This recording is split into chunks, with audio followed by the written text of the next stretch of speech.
الشيطان الرجيم. بسم الله الرحمن الرحيم. ذلك بأنهم قالوا لن تمسنا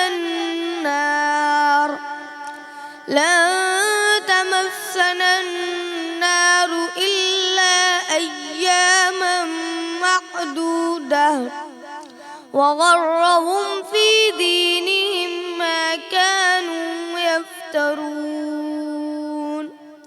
فكيف إذا جمعناهم ليوم لا ريب فيه ووفيت كل نفس ما كسبت وهم لا يظلمون. قل اللهم مالك الملك تؤتي الملك من تشاء وتنزع الملك ممن تشاء وتعز من تشاء وتذل من تشاء بيدك الخير إنك على كل شيء قدير. تولج الليل في النهار وتولج النهار في الليل وتخرج الحي من الميت وتخرج الميت من الحي وترزق من تشاء بغير حساب. صدق اللہ العظیم. صدق اللہ العظیم. سبحان اللہ. اعوذ باللہ من الشیطان الرجیم. بسم اللہ الرحمن الرحیم. شروع اللہ जे नाले सां हुन पाक परवरदिगार जे नाले सां जेको घणो महिरबान ऐं निहायत रहम फरमाइण वारो आहे. मूंखे ॾिसंदड़ तमामु नाज़रीन खे, हिते मौजूदु तमामु हाज़रीन खे महविश कुरैशी जी तरफ़ां अस्सलामु अलैकुम वरहमतुल्लाहि वबरकातुहू. अल्हम्दुलिल्लाह अॼु हिकु ॿियो रोज़ो माह रमज़ान जो हिकु ॿियो ॾींहुं. माह रमज़ान में मौजूदु तव्हां ई मां हिकु ॿी ट्रांसमिशन में असांजी मुलाक़ात थी रही आहे. वीहो रमज़ान मुबारक आहे. अॼोको ॾींहुं उहो ॾींहुं आहे जंहिंजी इफ़्तार सां असां 3 अशरे में शुमार थी वेंदासीं. सो ही आख़िरी लम्हात मग़फ़िरत हासिल करण जा, आख़िरी लम्हात ॿिए अशरे जा, जंहिंमें हिन वक़्तु तव्हां ऐं मां मौजूदु आहियूं. उमेदु आहे ऐं दुआ इहा बि आहे त तमामु जेके बि मुस्लमान कंहिं बि कुंड में आहिनि, हिन शहर में आहिनि, शहर खां ॿाहिरि आहिनि, हिन मुल्क में आहिनि, मुल्क खां ॿाहिरि आहिनि, दुनिया जी कंहिं बि कुंड में आहिनि, रोज़ा नमाज़ूं करे रहिया आहिनि, इबादतूं करे रहिया आहिनि, मग़फ़िरत जूं दुआऊं करे रहिया आहिनि, रातुनि जो क़याम करे रहिया आहिनि. ख़ुदा ताला उन्हनि तमामु जी इबादतूं क़बूल कनि ऐं उन्हनि सां गॾोगॾु मूं नाचीज़ अगरि को अहिड़ो सुठो अमल कयो हुजे त उहो बि क़बूल फ़रमायो वञे. आमीन सुम्मा आमीन. ट्रांसमिशन खे अॻियां वधायूं था. अॼोको ॾींहुं उहो ॾींहुं जंहिंमें अॼु कई घरनि में हिकु ख़ूबसूरत इबादत जो अहतमाम थी रहियो हूंदो. मस्जिदुनि में मस्जिदुनि जी सफ़ाई स्पेसिफिकली इन नियत सां कराई वई हूंदी त हिते 10 ॾींहं क़याम करिणो आहे, अलाह जी इबादत करणी आहे. अॼु उहो वक़्तु जंहिंजी तयारी जी शुरूआति त हिकु ॾींहुं पहिरीं थी वेंदी आहे. इते रिवायतुनि में मां पढ़ियो त अॼोको ॾींहुं 20 रमज़ान मुबारक जी जेका फ़जर हूंदी आहे उन खां ई इहे तयारियूं ऐं इहे क़याम जो सिलसिला शुरू थी वेंदा आहिनि. जीअं हुकुम आहे त तव्हां जॾहिं नमाज़ लाइ बि वञो था, ख़ुतबो ॿुधण लाइ बि वञो था, जुमे जी नमाज़ लाइ बि वञो था, त कोशिशि कयो वक़्त ते वञो ऐं तकड़ि करे न वञो. ईअं ई हिते बि फ़रमायो वियो आहे त इन जो जेकी शुरूआति आहे उहा अॼोके रमज़ान मुबारक जे 20 रोज़े जे फ़जर खां सिलसिलो शुरू थी वञे थो ऐं उन जो आख़िरी जेका हुदूद ॾिनी वियूं आहिनि उहा इहा ॾिनी वई आहे त इफ़्तार खां पहिरीं तव्हांखे उते क़याम करिणो आहे ताकी जॾहिं 3 अशरो थिए त तव्हां एतिकाफ़ जहिड़ी अज़ीम इबादत में शुमार थी वञो. सो अॼु जेके मुंहिंजा भेण भाउ वॾा नंढा जेके इन जी नियत जिन कई आहे एतिकाफ़ जी, जेके एतिकाफ़ जी तरफ़ वञी रहिया आहिनि इनशा अल्लाह, ऐं जेके एतिकाफ़ में 10 ॾींहं इनशा अल्लाह ख़ुदा ताला जे हुकुम सां जेके क़याम फ़रमाईंदा, तमामु उन्हनि खे पहिरीं ई मुबारक ॾियणु चाहियां थी ऐं गुज़ारिश करणु चाहियां थी त न सिर्फ़ु उते जिथे जिथे ही मौजूदु आहिनि, बल्कि न सिर्फ़ु मां पाकिस्तान जी बि हिते ॻाल्हि न कंदमि। अक्सर असां ॻाल्हि कंदा आहियूं त मुल्क खे दुआउनि में यादि कयो, पर हिन वक़्तु दुआउनि जी ज़रूरत तमामु मुस्लिम उम्मा खे आहे।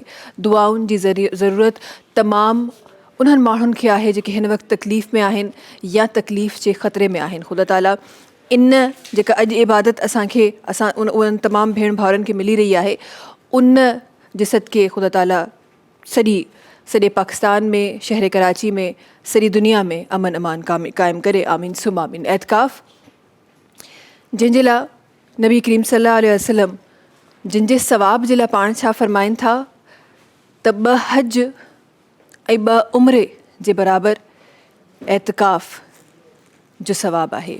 एतिकाफ़ जंहिंखे सुन्नत नबवी बि चयो वेंदो आहे।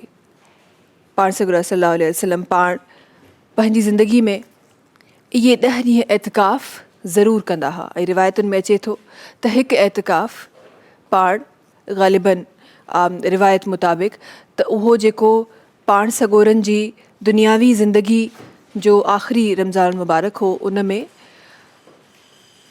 पाण 20 ॾींहं एतिकाफ़ कयो। हिकु दफ़ो रिवायतुनि में इहो बि अचे थो त हिकु दफ़ो कंहिं वजह सां उहे 10 ॾींहं क़याम न करे सघिया, एतिकाफ़ क़याम न करे सघिया, त पोइ उन्हनि जेको ॿियो महीनो आयो उन में 10 ॾींहं क़याम करे पंहिंजी इहा एतिकाफ़ जी इबादत क़बूलु कया आहिनि। एतिकाफ़ जंहिंखे रिवायतुनि में इहो बि चयो वञे थो त एतिकाफ़ में वेहण जो मक़सदु लैलतुल क़दर खे ॻोल्हण बि आहे, बिकॉज़ लिखियल राति आहे न लैलतुल क़दर। बेशक त ताक रातुनि मां हिकु राति आहे। असां ॼाणूं था 27 जो कई जॻहुनि ते इशारो ॾिनो वेंदो आहे त 27 जी राति आहे, पर इन राति खे लिकायो वियो आहे ताकी असां हर ताक राति में क़याम करे सघूं, हर ताक राति में इबादत करे सघूं, हर ताक राति में असां उहा राति तलाश करे सघूं जेका राति हज़ारनि महीननि खां अफ़ज़ल आहे। ख़बर नाहे केतिरा हज़ारनि महीननि खां अफ़ज़ल आहे उहा राति, जेका राति अगरि तव्हांखे क़याम इबादत नसीब थी वई, अगरि उन राति तव्हां अहिड़ी इबादत कई, अहिड़ी दुआ जेका दिलि सां आहे, जेका अमली तौर ते आहे, त तव्हांजा जेके पुराणा जेतिरा बि गुनाह आहिनि, पुराणा जेतिरो बि तव्हांजो गुनाहनि जो हिसाबु आहे, उहो सभु ख़तमु कयो वेंदो। ऐं उन राति जे सदके, हिकु राति जी दुआ जे सदके, उन हिकु राति जी इबादत जे सदके, उन हिकु राति जे क़याम जे सदके तव्हांजा सवाब उते मौजूदु हूंदा। जॾहिं उहा राति तव्हांखे ख़ुदा ताला सभिनी खे नसीब करे, जंहिंखे नसीब थिए थी, उहो जॾहिं उन राति में क़याम करे उथे थो त सिर्फ़ु उन जी झोली में सवाब आहिनि ऐं गुनाह सभु झड़ी विया आहिनि। सभु हे बिल्कुलु ईअं ई आहे जॾहिं बि तव्हां तव्हां जॾहिं कंहिं पेड़ खे ॾिसो था, उन में येलो बि पत्ता आहिनि, कुझु ख़राब बि पत्ता आहिनि, कुझु बुरा बि पत्ता आहिनि, ऐं कुझु वरी ॾाढा फ्रेश बि पत्ता आहिनि। सो उन्हनि खे जॾहिं झाड़िबो आहे, जॾहिं ड्राई वण खे झाड़िबो आहे, त जेके ख़ुश्क पत्ता हूंदा आहिनि उहे सॼा निकिरी वेंदा आहिनि, जेका ताज़ा मज़बूत पत्ता हूंदा आहिनि उहे रहंदा आहिनि। सो बिल्कुलु ईअं ई इंसान जा जेके बुरा अमाल आहिनि, जेके ख़ुश्क अमाल आहिनि, जेके न हुजणु खपनि, जिन जी जॻह उते न आहे, उहे सॼा किरी था पवनि। इंसानु सिर्फ़ु पंहिंजे सवाबनि सां गॾु उन राति में क़याम खां पोइ उथे थो। सो इनशा अल्लाह एतिकाफ़ ते अॼु तमामु पंहिंजी ट्रांसमिशन में ज़िक्र रहंदो। गॾोगॾु निजात जो, जहन्नम खां निजात जो जेको अशरो आहे, उहो बि अॼु इनशा अल्लाह तव्हां मां जंहिंमें गॾु दाख़िल थींदासीं त इनशा अल्लाह निजात जे अशरे ते बि ज़रूरु नज़र विझंदासीं। उहो अशरो जंहिंजे लाइ जंहिंजी जेका दुआ आहे उहा बि कुझु इन तरीक़े सां आहे त अल्लाह तूं असां सभिनी खे जहन्नम जे अज़ाब खां, जहन्नम जी बाह खां निजात अता फ़रमा। इनशा अल्लाह उन ते बि ज़िक्र रहंदो। गॾोगॾु एतिकाफ़ में कहिड़ियूं उहे शयूं आहिनि, उहे जेके करणु खपनि, जेके न करणु खपनि, उहे बि असां ज़िक्र कंदासीं। प्लस हिकु ॿियो सवाल जेको मूं समेत आहे कि सभिनी जो हूंदो, बिकॉज़ तमामु उलमा कराम जो जेको नज़रियो आहे उन ते अलॻि आहे, त छा एतिकाफ़ जेको सुन्नत नबवी बिल्कुलु आहे 10 ॾींहं, इन में को शक न आहे, पर छा 3 ॾींहं 1 ॾींहंनि जो जेको क़याम हूंदो आहे उन जी फ़ज़ीलत छा आहे इंशाअल्लाह उन खे बि अॼु पंहिंजी ट्रांसमिशन में असां ज़िक्र करण वारा आहियूं। ट्रांसमिशन जो आगाज़ ॾाढी ख़ूबसूरत तिलावत क़ुरान पाक सां कयो वियो, जंहिंमें ख़ूबसूरत आवाज़ जंहिंसां हर रोज़ ट्रांसमिशन जो आगाज़ थींदो आहे। जनाब हाफ़िज़ मोहम्मद बिलावल सुल्तान मुग़ल साहब जो आवाज़, जिन जी आवाज़ सां तिलावत क़ुरान पाक सां ट्रांसमिशन जो आगाज़ थियो। गॾोगॾु करशी जामे शीरी जेको लाइफ लाइट रिफ्रेशिंग आहे, रौनक रमज़ान जूं रौनकूं वधाए रहियो आहे। करशी जामे शीरी जेको ख़ालिस आहे 100% प्योर अर्कियात सां ठहियलु आहे। करशी जामे शीरी जंहिंजो चवणु आहे त विरहाइण सां वधंदो आहे। गॾोगॾु ट्रांसमिशन में हिकु ॿियो हिसो सलाम रमज़ान किचन, उन जी तरफ़ मां वधी रही आहियां। सलाम रमज़ान किचन में हर रोज़ असां कुझु न कुझु ज़बरदस्त ठाहिण लाइ सिखंदा आहियूं। अॼु बि असां सां गॾु फैसल आहिनि जेके आई एम श्योर ॾाढी ज़बरदस्त रेसिपी असांखे सेखारींदा। अस्सलाम वालेकुम फैसल। वालेकुम अस्सलाम, छा हाल आहे? अल्हम्दुलिल्लाह ठीक कीअं हो? ख़ैरियत सां हो? ख़ुशि आहियो? तबियत ठीकु आहे? फैसल 20 रोज़ो यार, माशाअल्लाह। मतिलबु असां 2 हिसा रमज़ान मुबारक पूरा थी वेंदा इंशाअल्लाह अॼु की इफ़्तार सां गॾु, ऐं उन खां पोइ असां सिर्फ़ु आख़िरी हिकु हिसो हूंदो जंहिंमें बिल्कुलु उन में असां बाक़ी हूंदासीं। ख़ैर जी, छा ठही रहियो आहे अॼु? अॼु असां ठाहियूं पिया हिकु आहे हरी मिर्च अंडा कीमा। हरी मिर्च अंडा कीमा ही मज़ेदार हिकु रेसिपी ठहंदी जेको असां ठाहींदा आहियूं। हरी मिर्च अंडा कीमा, हा, बॉइल्ड एग्स सां गॾु ठहंदो। हिन लाइ असां खणंदासीं तलो कुकिंग ऑयल, विटामिन ए ऐं डी खां भरपूर, लो कोलेस्ट्रॉल आहे, ओमेगा 3 ऐं 6 मौजूदु आहे। 1 लीटर 3 लीटर 5 लीटर ऐं जे लाइ पाउचिस ऐं टिन पैक में हिन जो बनास्पति घी ऐं कुकिंग ऑयल दस्तियाबु आहे। हिते असां खणंदासीं 6 खाइण जा चमचा कुकिंग ऑयल। मां अंदाज़े सां विझां पियो 6 टेबल स्पून कुकिंग ऑयल, तलो कुकिंग ऑयल। अम्मा तलो में पकाओ, हमें सेहतमंद बनाओ। ज़बरदस्त light weighted cooking oil, 70 years खां ट्रस्टेड ऑयल, जंहिंमें असां हिकु ज़बरदस्त रेसिपी ठाहे रहिया आहियूं। हरी मिर्च अंडा कीमा, सही चयो? जी बिल्कुलु।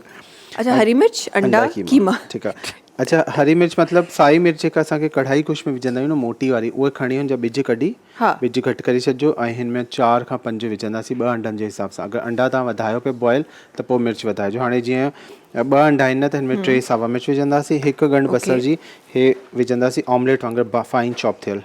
ठीकु आहे। सो सभिनी खां पहिरीं असां बसर ऐड करे रहिया आहियूं। ऐं हीउ जेको बसर आहे न, हीउ असांजो ऑमलेट वांगुरु चॉप थियल आहे। हीअ रेसिपी असांजी सहरी जे लाइ बि आहे ऐं इफ़्तारी जे लाइ, हुनजे नाश्ते जे लाइ बि आहे। जीअं ईंदा तव्हां नेक्स्ट टाइम बि हिनखे ठाहिणु चाहियो त नाश्ते में ठाहे सघो था।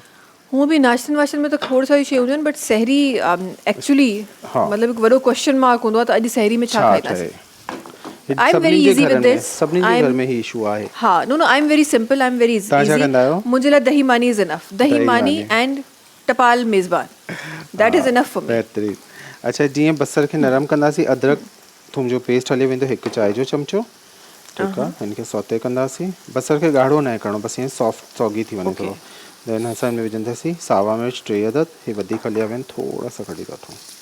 ओके, छोकी हिन में फ्लेवर ई साई मिर्चनि जो हूंदो। स्पाइसी न आहिनि सावा मिर्च, जेका नॉर्मल वारा असां कढ़ाई गोश्त में यूज़ कंदा आहियूं न, मोटा वारा, उहो खणी वठिजो। घरनि में कंहिं वटि कुझु ईअं हुजे हा त चवंदा न विझो, ज़ाया थींदो, विझो, 3 या 4 चम्मच बि थी विया आहिनि, पर विझो, खाओ। टमाटर 1 विझंदासीं, 1 बसर, 3 सावा मिर्च ऐं अदरक थूम जो पेस्ट 1 खाइण जो चमचो। हिनखे बसि फ्राई कंदासीं थोरो लाइट, जीअं मसालो ठही वञे। अच्छा, मां काफ़ी माण्हुनि खे फैसल इन में ई नमक मिर्ची हल्दी जेको हींअर तव्हां 3 शयुनि जो मिक्सचर ठाहियो आहे न, माण्हू इहो बि ॾाढो शौक़ सां खाईंदा आहिनि। हा, खाईंदा आहिनि। प्याज सब्जी ठही वेंदी आहे बिल्कुलु सिंपल। हा, बसि हीउ नरम थींदो। हुनजे बाद असां हिन में विझंदासीं अछो ज़ीरो कुटियल 1 चांहि जो चमचो ऐं साबित धाणा कुटियल 1 खाइण जो चमचो। ठीकु आहे। अछो ज़ीरो कुटियल 1 चांहि जो चमचो बि वञी रहिया आहिनि। साबित धाणा 1 खाइण जो चमचो। हिनखे सॉफ्ट कंदासीं। आई एम श्योर हिननि जो इलाही रिच फ्लेवर अचण वारो आहे। मज़ेदार। सॉल्ट फॉर टेस्ट, ½ टीस्पून खां घटि। ठीकु आहे। कारा मिर्च कुटियल 1 चांहि जे चमचे खां घटि 4 टेस्ट विझंदो ऐं देन चाट मसालो 1/2 चांहि जो चमचो। चाट मसालो बि वञी रहियो आहे। थोरो सो में चटपटोपन अची वेंदो। ओके, मसालो ठहियो। हिन में विझंदासीं सावा धाणा। ही पहिरीं विझी छॾंदा, अक्सर असां बाद में विझंदा आहियूं न, लेकिन हिन में सभु शयूं गॾु वेंदियूं। सही, मसाले खे फ्राई कंदासीं। ऐं हूअं बि मां त चवंदी आहियां जेतिरा बि तव्हांजा जेके ग्रीन लीव्स आहिनि, उहे नॉर्मली माण्हू सिर्फ़ु गार्निशिंग लाइ या एंड में दम में विझंदा आहिनि। मुंहिंजे ख़्याल में अगरि ठीकु आहे तव्हांखे दम में बि सुठा था लॻनि, पर हाफ पहिरीं विझणु खपे। हा, फ्लेवर अची थो वञे, ॾाढो सुठो ठही थो वञे। त फ्लेवर हुनजो उथे त सही, दम में केतिरो, दम में सिर्फ़ु ख़ुशबू ई ईंदी, फ्लेवर केॾी महिल ईंदो। हाणे बिल्कुलु चुल्हो मां बंदि पियो कयां 2 मिंट। ऐं हे जीअं कद्दूकश कंदा आहियूं न असां हा कंहिं बि शइ खे, त ही बॉयल एग खणंदासीं 2 खां 3. ओ सो ईअं ई कीमो ठहंदो. हा ठीकु आहे. हे बॉयल अंडो मोटे वारे साइड खां हीअं करे न अगरि असां वटि हूअं हुनखे न हुजे त मैशर सां, हा फोक सां करे सघो. सफ़ा बिल्कुलु फोक सां बि थोरो मैशी हुजणु खपे, हू न हुजे जीअं न सफ़ा पे पाउडर.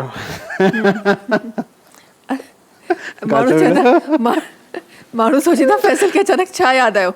असांजे कननि में जेके मशीन लॻल आहिनि न सोने ते खिलंदा आहियूं, पुठियां जेको हलंदो रहंदो आहे. हा सो फैसल उतां जी रेसिपी आहे. हा तिके टेले ते. But it's okay, it's a place. Lalu खेत इट्स अ प्लेस. हा प्लेस आहे ऐं ओरिजिनल यही मार्केट हुयूं पहिरीं. Historical place. यस. हे त हाणे असां मॉल्स ऐं हिते अची वियूं, मॉडर्न थी वियूं.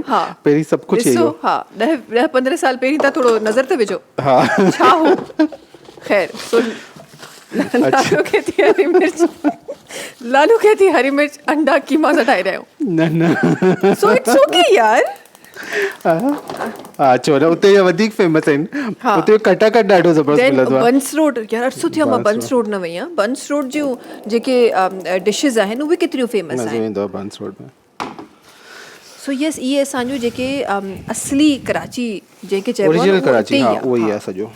अच्छा ही ॾिसो ही ठही वियो असांजो हरी मिर्च अंडा कीमा. हिन में जेको साई मिर्चनि जो फ्लेवर आहे न उहो मज़ेदार लॻंदो तव्हांखे. स्पाइसी न हुजणु खपे, मिर्च बसि चेक करे वठिजो. ऐं पराठे सां गॾु तव्हांखे खाओ या मानी सां या ब्रेड सां जीअं तव्हांखे सुठो लॻे. हे डन थी वई. ॾिसण में बि सुठो लॻे, ॾिसण में बि ज़बरदस्त पियो लॻे. जेको सिंपल वधीक न आहे पचाइणो, छाकाणि त पोइ अंडो जेको आहे न हार्ड थी वेंदो आहे. यस बॉयल एग आहे न. ठीकु आहे जी. तलो कुकिंग ऑयल जी रेसिपी असांजी रेडी थी चुकी आहे. हरी मिर्च अंडो कीमा यस असांजो रेडी थी चुको आहे. उन सां गॾोगॾु यस असां करशी जामी शीरी ड्रिंक ठाहे रहिया आहियूं. ठीकु आहे जी. करशी जामी शीरी जेको लाइफ लाइट रिफ्रेशिंग आहे उन जी ज़बरदस्ती ड्रिंक जेका आहे उहा रेडी थी रही आहे. सो अॼु असां छा ठाहे रहिया आहियूं. सिंपल ठाहियूं पिया तुख मलंगा. ऐं रेगुलर मुंहिंजे घर में इहो यूज़ थींदो आहे. मुंहिंजे बि एतिरो सारो फ्रिज में ठाही रखी छॾंदा आहिनि, बस यूज़ कंदा रहंदा आहियूं. अच्छा छो त असांखे इफ्तार हिते करणी हूंदी आहे बिकॉज़ ज़ाहिर ऑनियर वञिणो हूंदो आहे त करशी जामी शीरी जो दस्तरखान हूंदो आहे ऐं असांखे ऑनियर वञिणो हूंदो आहे. सो मां छा कंदी आहियां जीअं ऑनियर ख़तमु थींदो आहे त मां सिर्फ़ु खजूर खाई रोज़ो खोले मां घर हली वेंदी आहियां. एंड देन मुंहिंजा घरवारा छा कंदा आहिनि त हिकु वॾी पुराणे घरनि में करसियूं हूंदियूं. असांजे घरनि में अञा ताईं करसियूं. हा 1/2 लीटर वारी वॾी करसी हूंदी. सो मुंहिंजी उहा करसी जेॾी महिल शरबत ठहंदो आहे उहा फ्रीज़र में हली वेंदी आहे. ऐं मां जॾहिं वेंदी आहियां ओहो हो छा मज़ो ईंदो आहे. ठीकु आहे जी. करशी जामी शीरी जो ज़बरदस्त शरबत जेको आहे उहो रेडी थी चुको आहे. ऐं हिन सां गॾु असांजी रेसिपी बि तयारु थी वई. ठीकु आहे जी. तलो कुकिंग ऑयल जी रेसिपी बि रेडी आहे. करशी जामी शीरी जी रेसिपी बि रेडी आहे. गॾोगॾु जॾहिं टपाल मेज़बान जी ॻाल्हि थिए थी, टपाल मेज़बान प्रीमियम डस्टी ज़बरदस्त चांहि जेका असांजे घरनि में सहरो इफ़्तार में ज़रूरु इस्तेमालु थींदी आहे. ईअं लॻंदो आहे त इनकम्पलीट आहे सहरो इफ़्तार अगरि न हुजे टपाल मेज़बान. वाह यार मां तोखे ज़बरदस्त लाइन चई आहे. अच्छा जी ट्रांसलेशन खे अॻियां वधाए था. I should be a writer. अच्छा जी अॻियां वधायूं था. अब्दुल मेमन रहमानी साहब आहिनि जिन जी आवाज़ इंशाल्लाह ट्रांसमिशन में असां शामिलु कंदासीं. Thank you so much Faisal असां सां गॾु हुजण जे लाइ. अॼु बि इंशाल्लाह हर रोज़ अञा सिलसिलो बाक़ी आहे. घटि रहिजी वियो आहे पर अञा सिलसिलो बाक़ी आहे. इंशाल्लाह ज़रूरु कुझु न कुझु सिखंदासीं तव्हां खां. अब्दुल मेमन रहमानी साहब जी आवाज़ तरफ़ वञूं था. इन खां पोइ इंशाल्लाह ब्रेक जी तरफ़ हलंदासीं. जी बिस्मिल्लाह रहमान रहीम. वो शहर मोहब्बत जहाँ मुस्तफ़ा है वहीं घर बनाने को जी चाहता है. वो सोने से कंकर वो चांदी से माटी नजर में बसाने को जी चाहता है.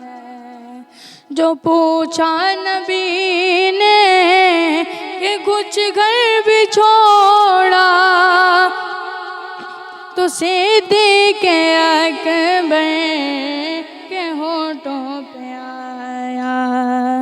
जो पूछा नबी ने कि कुछ घर भी छोड़ा तो सिद्दीक़ अकबर के होठों पे आया. जहाँ मालो दौलत की क्या हैसियत है जहाँ जान लुटाने چاہتا ہے. شہر محبت جہاں مصطفیٰ ہے وہیں گھر بنانے کو جی چاہتا ہے. ستاروں سے یہ چاند کہتا ہے ہر دم تمہیں کیا بتاؤں وہ ٹکڑوں کا عالم. ستاروں سے یہ چاند کہتا ہے ہر دم تمہیں کیا بتاؤں وہ ٹکڑوں کا عالم. اشارے میں آقا کہ اتنا مزہ تھا کہ پھر ٹوٹ جانے کو جی چاہتا ہے. شہر محبت جہاں مصطفیٰ ہے وہیں گھر بنانے کو جی چاہتا ہے. سلام رمضان سلام رمضان. سلام رمضان सां गॾु हिकु दफ़ो ॿीहर तव्हां सभिनी साम्हूं हाज़िर आहियूं. ट्रांसमिशन में कुझु ॿियनि साथियुनि असांखे जॉइन कयो आहे. ट्रांसमिशन में ज़िक्र बि ॾाढो ख़ूबसूरत हली रहियो आहे ऐं हिन वक़्तु जी ज़रूरत बि आहे बिकॉज़ हीउ उहो वक़्तु आहे जेॾीमहिल तमामु जेके जिन जिन इत्काफ़ जी नियत कई आहे हिन वक़्तु उन जी तरफ़ हू क़याम करण जी तरफ़ वधी रहिया हूंदा. त इंशाअल्लाह हिन ज़िक्र खे बि ट्रांसमिशन में गॾोगॾु रखंदासीं जंहिं ते मज़ीद रोशनी विझण जे लाइ सगॾु प्रोफेसर अब्दुल ख़ालिक़ साहिब आहिनि जेके तशरीफ़ फरमा आहिनि, पाण इस्लामिक स्कॉलर आहिनि. वॾी महिरबानी तव्हांजी वक़्तु कढी असांजी ट्रांसमिशन में शामिल थियण जी. भलीकार हिन तरफ़ सां गॾु ॿ ॿियूं भेनरूं आहिनि ॾाढी ख़ूबसूरत आवाज़ जो मालिक आहिनि असां गॾु तशरीफ़ फरमा आहिनि. असां गॾु मुस्कान ज़ई साहिब आहिनि जेके तशरीफ़ फरमा आहिनि ऐं गॾोगॾु मुबशरा सजाद साहिब आहिनि जिन असांखे जॉइन कयो आहे. इंशाअल्लाह कुझु ई देरि में ट्रांसमिशन में हिननि जो ख़ूबसूरत आवाज़ बि रखिबो. तव्हांजी तरफ़ अचणु चाहींदमि ऐं अब्दुल ख़ालिक़ साहिबु एतिकाफ़ जे ज़िक्र जी तरफ़ असां निकिता आहियूं ऐं ज़ाहिर आहे एतिकाफ़ हिकु अज़ीम इबादत ऐं कुझु अच्छा जॾहिं एतिकाफ़ जी हूअं ओवरऑल ॻाल्हि कजे त ज़ाहिर आहे हिकु अज़ीम इबादत आहे पर उनखे हासिलु करण वारा के नाला आहिनि बिकॉज़ अॼुकल्ह जो एतिकाफ़ थोरो सो डिफरेंट एतमाम थी वियो आहे. वरी जॾहिं तव्हां उहा सुनत नबवी ॾिसो था उहे तौर तरीक़ा ॾिसो था उन्हनि जीअं पंहिंजी ज़िंदगी मुबारका में असांखे सेखारियो आहे ज़ाहिर आहे उहो क़दरे मुख़्तलिफ़ आहे. उनखे तव्हां एज़ इट इज़ ओड़ो नथा चई सघो जेके असां ट्रेंड में असांजे अची वियो आहे. सो सही दीन सही इस्लाम सही टीचिंग छा आहे एतिकाफ़ जे लाइ शुरूआती अल्फाज़ चाहींदमि त रखूं ऐं उनखां पोइ इनशाअल्लाह काफ़ी माण्हुनि जा सवालात आहिनि जिन जे जवाब जी तरफ़ वेंदासीं. बिस्मिल्लाहिर्रहमानिर्रहीम. एतिकाफ़ बेसिकल जेको आहे न इहा दिलि जे इस्लाह जी पहिरीं दर्सगाह आहे. जीअं ॾिसो असां पंहिंजे फिज़िकल जिस्म खे ज़ाहिरी तरह सां सजाईंदा आहियूं बाबा दर्शनीअ जे साम्हूं बीहंदा आहियूं फणी कंदा आहियूं वरी मेकअप या जेके बि आहिनि इहा हिकिड़ी जिस्म जो सिंगार आहे ब्यूटी आहे.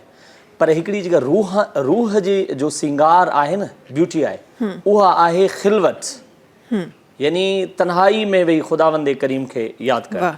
हाणे इहो जेको एतिकाफ़ आहे इहा दिलि जे इस्लाह जी दर्सगाह आहे.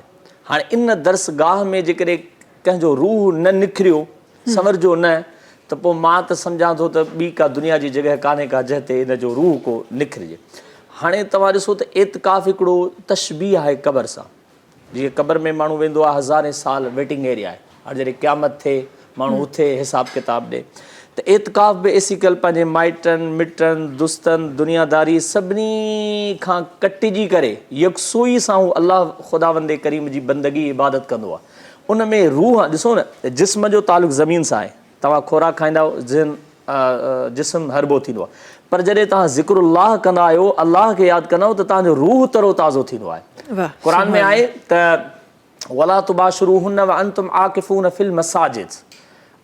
अल्लाह तबारक व तआला फरमायो त तव्हां एतिकाफ़ जे दौरान पंहिंजे ख़वातीन सां मुबाशरत न कयो उन सूरत में जॾहिं तव्हां मस्जिद में हुजो. त हिकु त एतिकाफ़ मस्जिद में थींदो ऐं उनखां पोइ उन जा टर्म्स एंड कंडीशन जेके रसूलुल्लाह सल्लल्लाहु अलैहि वसल्लम तय कया आहिनि. सूरत बक़रा जी आयत नंबर 125 आहे त वइज़ अहदना इला इब्राहीम व इस्माईल अन तहिरा बैति लित्ताइफीन वल आकिफीन वररुक्अ सुजूद. त अलाह साईं इब्राहिम ऐं इस्माइल खां वादो वरितो त हीअ जेके इतिकाफ़ करण वारा आहिनि, रुकू करण वारा आहिनि, सजदे करण वारा आहिनि, इन्हनि जे लाइ ऐं तवाफ़ करण वारनि जे लाइ तव्हां बैतुल्लाह खे साफ़ कंदो। यानी ज़ाहिरी सफ़ाई इंतिज़ामिया जो फ़र्ज़ु आहे, उन खां पोइ मोतक़िफ़ जॾहिं इतिकाफ़ में वेहे त दिलि जी सफ़ाई करणु हुन जो फ़र्ज़ु आहे। जेकॾहिं दिलि खे हिते साफ़ न करे सघियो न त पोइ दुनिया जो को कोन्हू कोन्हे जिथे वञी पंहिंजे दिलि खे साफ़ करे। हींअर हिकिड़ी भली ॻाल्हि पे कई त प्रोफेट सल्लल्लाहु अलैहि वसल्लम इन रमज़ानुल मुबारक में 20 ॾींहं बि इतिकाफ़ में वेठा, महीनो बि इतिकाफ़ में वेठा। हालांकि मां पंहिंजी मसरूफ़ियत ॾिसां, अब्दुल ख़ालिक जो हिकिड़ो जेको सर्कल आहे उहो नंढड़ो आहे, दुनिया जे कंहिं बि माण्हूअ जो सर्कल नंढो हूंदो, पर रिसालत मां सल्लल्लाहु अलैहि वसल्लम जो जेको सर्कल हो तमामु वॾो हुयो। बेशक नबूवत जो ॿार, घरू मसाइल, साहबा जी तरबियत, वही बि अचे पई, जंगो जिदाल बि आहे, सभिनी मामलनि खां पोइ बि उहे हिकिड़ो टाइम ख़ासि कढनि पिया ख़ुदावंदे करीम जे लाइ। हालांकि नबी करीम सल्लल्लाहु अलैहि वसल्लम जो तालुक़ त हम वक़्तु अल्लाह सां आहे, बल्कि अंबिया त अल्लाह जे रेडार में हूंदा आहिनि हम वक़्तु, उहे कंहिं ॿिए जे रेडार में, अल्लाह जे रेडार में न आहिनि, पर उन जे बावजूद बि हू ख़ासि हिकिड़ो टाइम कढनि पिया त जीअं रूहानी तालुक़ अल्लाह सां डेवलप थिए। ऐं मां तव्हांखे ॿुधायां त क़ुरान करीम में आहे त यसअलूनका अनिर रूह कुल रूह मिन अम्रि रब्बी, तव्हां खां पुछनि था त इहो रूह छा आहे, तव्हां उनखे ॿुधायो त रूह अल्लाह जे मामलनि मां हिकिड़ो मामिलो आहे। जीअं असांजो को बास हुजे, बादशाह हुजे, या असां खां वॾो डेज़िग्नेशन में हुजे, चवंदा न त इहो छा चयो अथसि या इन छा आहे, यार हुनजो को पर्सनल मामिलो आहे। अल्लाह साईं चयो त इहो रूह मुंहिंजो पर्सनल मामिलो आहे। हाणे इहो अच्छा, इहो रूह तव्हां में बि, मूं में बि, भलो बि, बुरो बि, सभिनी जो, उन सभिनी जो तालुक़ अल्लाह सां आहे। को उनखे तालुक़ खे बहाल रखंदो आहे, को वरी हिन दुनिया जे गर्दो गुबार में अची उनखे ज़ाया करे छॾींदो। अल्लाहु अकबर। इंशाअल्लाह मुंहिंजी दुआ आहे त ज़ाहिरा त ग़फ़लत में थी सघे थो त किथे कंहिंजो एतिकाफ़ फ़ैसिलो रब करीम जो आहे, असां नथा चई सघूं, पर जेके अमाल असांखे, जेके अमल असांखे ॿुधाया विया आहिनि, शायदि उनजी थोरी सी मुख़्तलिफ़ प्रैक्टिस रही हुजे उन्हनि जी, पर दुआ आहे त हिन वक़्तु जेके जेके माण्हू एतिकाफ़ जी नियत करे चुका आहिनि, जेके वेही रहिया आहिनि, जेके वेही रहिया आहिनि या जेके वेहंदा इंशाअल्लाह कुझु ई वक़्त में, ख़ुदा ताला उन्हनि खे उहा हिदायत ॾे त जंहिं तरीक़े सां जनाब फ़रमाए रहिया आहिनि, जेके जेके असांखे तरीक़ा इस्लाम ॿुधाया आहिनि, नबी करीम सल्लल्लाहु अलैहि वसल्लम पंहिंजी ज़िंदगी मुबारक मां ॿुधाया आहिनि, असां उन्हनि तरीक़नि खे अपनाए हीउ जेको वक़्तु असां कढूं था, हीउ वक़्तु सिर्फ़ु ॾेखारण जे लाइ 10 ॾींहं न गुज़ारियूं, अमली तौर पे उनखे हासिल करे सघूं, उहा रूह जो कनेक्शन असां करे सघूं, क़याम करे सघूं। जी अच्छा ॾिसो, इतिकाफ़ अल्लाह जे नबी सल्लल्लाहु अलैहि वसल्लम कयो, पाण फरमायूं तहिर्रु लैलतुल क़द्र फी अशरिल अवाखिर मिन रमज़ान, ओ कमा क़ाल सल्लल्लाहु अलैहि वसल्लम, त इन लैलतुल क़द्र खे रमज़ान जे आख़िरी अशरे में तलाश कयो। लैलतुल क़द्र जी एॾी वॾी फ़ज़ीलत आई जो क़ुरान में हिकिड़ी पूरी सूरत आई आहे लैलतुल क़द्र, इन्ना अंज़लना फी लैलतुल क़द्र वमा अदराका मा लैलतुल क़द्र, लैलतुल क़द्र खैरुम मिन अल्फ शहर तनज़्ज़लुल मलाइकतु वर्रूह। हाणे पहिरीं ॿुधायूं त इहा लैलतुल क़द्र 1000 महीननि खां भली आहे। 1000 महीननि खे तव्हां हिसाब कंदो न त इहे तक़रीबन 85 साल थींदा, 85 साल समथिंग। हाणे उन खां पोइ चयूं त उन खां बि बहितर आहे, बहितर जी का हद कोन्हे, यानी असां बैंक ते करे वेंदा आहियूं न, Meezan bank limited, elite bank limited, पर अञा वधीक जी का हद कान्हे। अच्छा, वरी ॾियण वारी जेका सवाब ज़ात आहे उहा अनलिमिटेड आहे, उनजा ज़राइब अनलिमिटेड आहिनि, उनजूं हदूं बि अनलिमिटेड आहिनि। त क़ुरान करीम चयो त 1000 महीननि खां बहितर आहे। हाणे इन लैलतुल क़द्र जे बारे में जो एॾो वॾो आयो त पाण करीम सल्लल्लाहु अलैहि वसल्लम खां साहबा पुछो, या रसूल अल्लाह इहा कॾहिं आहे? हुननि जो चवण जो मक़सदु हुयो त इहा राति हुज़ूर मुतअय्यन करे छॾी। त पाण करीम सल्लल्लाहु अलैहि वसल्लम पहिरियों अशरो इतिकाफ़ कयो, रहमत, वरी उथिया, पाण फरमायो न पोइते आहे, वरी मग़फ़रत वारे दरमियाने अशरे में, पाण फरमायो अञा पोइते आहे, वरी आख़िरी अशरो जॾहिं इतिकाफ़ कयूं त पाण करीम सल्लल्लाहु अलैहि वसल्लम फरमायो त मूं मोहम्मद इन लैलतुल क़द्र खे आख़िरी अशरे में पातो आहे, लधो आहे, तव्हां बि इनखे आख़िरी अशरे में तलाश कयो।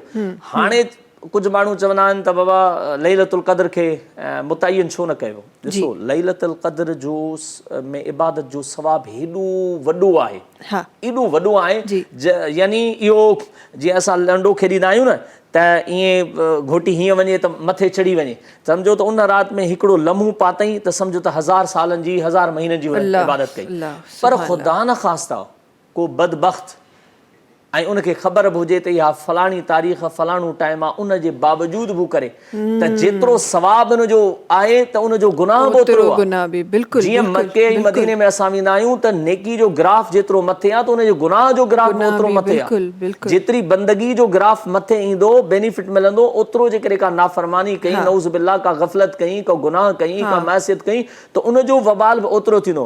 पाण करीम सल्लल्लाहु अलैहि वसल्लम का सहाबा पुछो, या रसूल अल्लाह असांखे तव्हां लैलतुल क़द्र जे बारे में ॿुधायो, घणो असेस कयो साहबा। पाण करीम सल्लल्लाहु अलैहि वसल्लम फरमायो ठीकु आहे तव्हां अचो। पाण करीम सल्लल्लाहु अलैहि वसल्लम सुबुह जो निकिता त ॾिठूं त 2 शख़्स पाण में विड़ी पिया त पाण करीम सल्लल्लाहु अलैहि वसल्लम सुलह खे हमेशह प्रिफर कयो आहे। ट्रेटी ऑफ सुलह हुदैबिया छा हुयो, हालांकि उन में हुज़ूर कम बैक कयो, पर पाण सुलह खे प्रायोरिटी ॾिनो। फतह मके जे दौरान ॾिठूं त ही वेहण कोन था अचनि, न को हिन में तपड़ आहे, त हरू भरू पाण हुननि ते तलवार कान मुसलत कई। छो जे करे पाण करीम सल्लल्लाहु अलैहि वसल्लम सुलह खे एॾो प्रिफर कयो जो हिकिड़ी नमाज़ जो वक़्तु थी वियो त पाण करीम सल्लल्लाहु अलैहि वसल्लम हिकिड़े सहाबी खे चयो त तूं वञी नमाज़ पढ़ा, मां मोहम्मद हिननि जे दरमियान में सुलह कराए अचां थो। मां अव्हांखे अदी ॿुधायां त जेके माण्हू झेड़ा झटा हिन रमज़ान महीने में कोन छॾींदा आहिनि, ख़ानदानी झटा, ॿिन्हिनि तां झटा, वञनि तां झटा, जाइदादनि तां झटा झगड़ा, उन्हनि खे यादि हुजणु खपे त अलाह जे नबी सल्लल्लाहु अलैहि वसल्लम फरमायो त मां तव्हांखे हिकिड़ो अमल ॿुधायां जेको नमाज़ खां वधीक हुजे। त साहबा हैरान थी विया त नमाज़ त दुनिया हिन जो दीन जो ॿियो सेकेंड फ़र्ज़ु आहे त बुनियल इस्लाम अला ख़म्सतु शहादतु अल्ला इलाहा इल्लल्लाह, इक़ामुस सलाह, ईताउज़ ज़कात, यानी नमाज़ कलमे खां पोइ आहे। वरी पाण फरमायो त हज खां वधीक सवाब, रोज़े खां वधीक सवाब, ज़कात खां वधीक सवाब। साहबा पुछो या रसूल अल्लाह इहो कहिड़ो अमल आहे जेको इन्हनि ते बि भारी आहे? पाण फरमायूं इत्तिहाद, सुलह, इत्तिहाद, पाण में जुड़ी हलण, रिश्तनि नातनि खे कट न करण, यानी को तव्हांखे तोड़े उन जे बावजूद तव्हां मिली हलो, जोड़ियो। बिल्कुलु। ऐं उहो एॾो वॾो सवाबु जंहिंमें तव्हां दीन जे नज़र सां जॾहिं कूड़ खे ॾिसो था त उनखे ईमान वारो ई नथो चयो वञे जेको कूड़ ॻाल्हाए, पर उते बि कूड़ जी इजाज़त किथे ॾिनी थी वञे जॾहिं ॿिनि माण्हुनि खे सुलह कराइण जे लाइ तव्हां को नंढो कूड़ ॻाल्हाए था सघो। सुभाणे अल्लाह। अॻियां वधाईंदे ट्रांसमिशन खे वक़्तु आहे ब्रेक जो। नाज़रीन तव्हां सां मुलाक़ात कयूं था कुझु ई देरि में सलाम रमज़ान में। सलाम रमज़ान,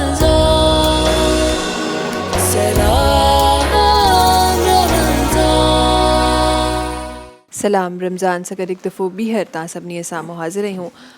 ट्रांसमिशन में ख़ूबसूरत आवाज़नि जो साथ आहे। असां सां गॾु मुस्कान ज़ई साहिबान जेके तशरीफ़ फरमा आहिनि ट्रांसमिशन जे हिन हिसे में, उनखे गुज़ारिश करणु चाहिनि त पंहिंजी ख़ूबसूरत आवाज़ रखनि। बिस्मिल्लाह रहमान रहीम। सल्लल्लाहु अलैहि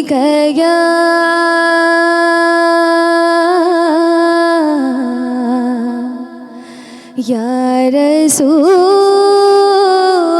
अल्लाह वसल्लम अलैका या हबीब अल्लाह। कोई सलीका है आरज़ू का, कोई सलीका है आरज़ू का,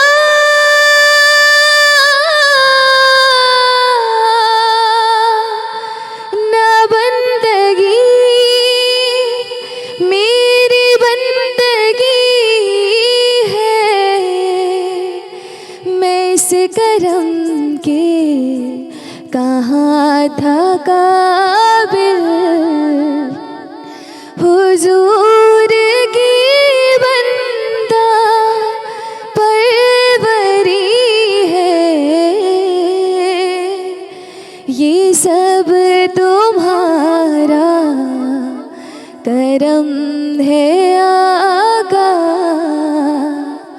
की बात अब तक बनी हुई है, ये सब तुम्हारा करम है आका, ये सब तुम्हारा करम है आका।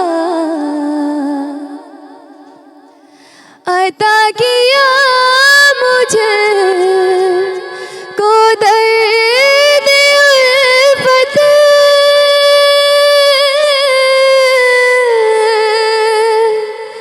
اور کہاں تھی یہ پر خطا کی قسمت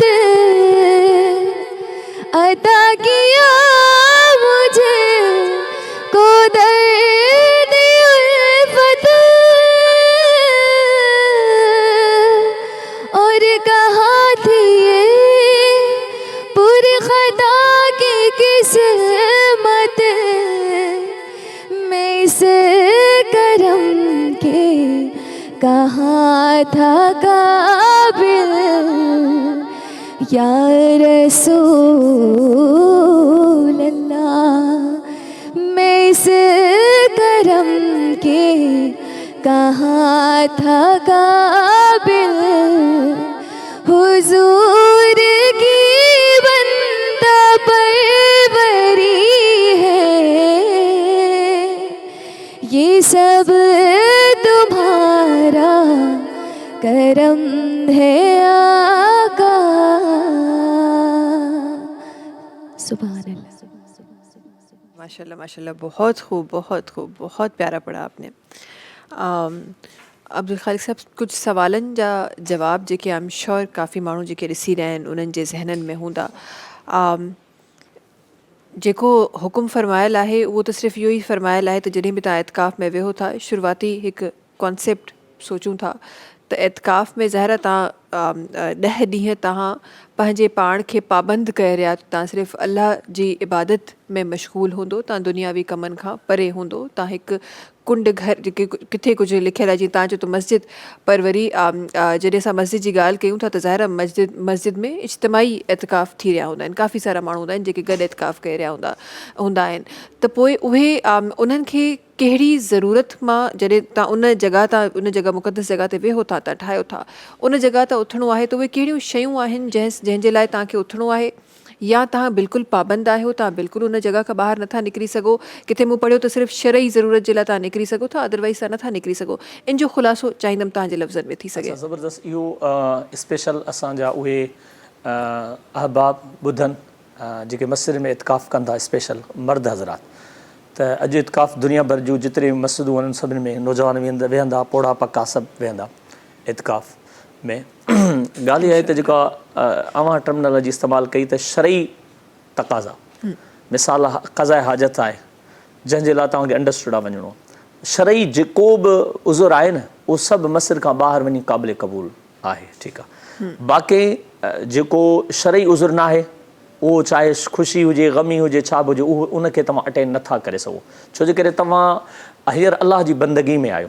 अलाह जी बंदगी में उहा त एतिकाफ़ में आहे. एतिकाफ़ जी मतिलबु आहे त घोड़ा भञी धरणू ॾी बादशाह जे दरवाज़े ते वेही वञणु त जेसि ताईं मुंहिंजी हाजत पूरी न थींदी मुंहिंजी मग़फ़रत न थींदी तेसि ताईं ॿाहिरि कोन निकिरंदुसि.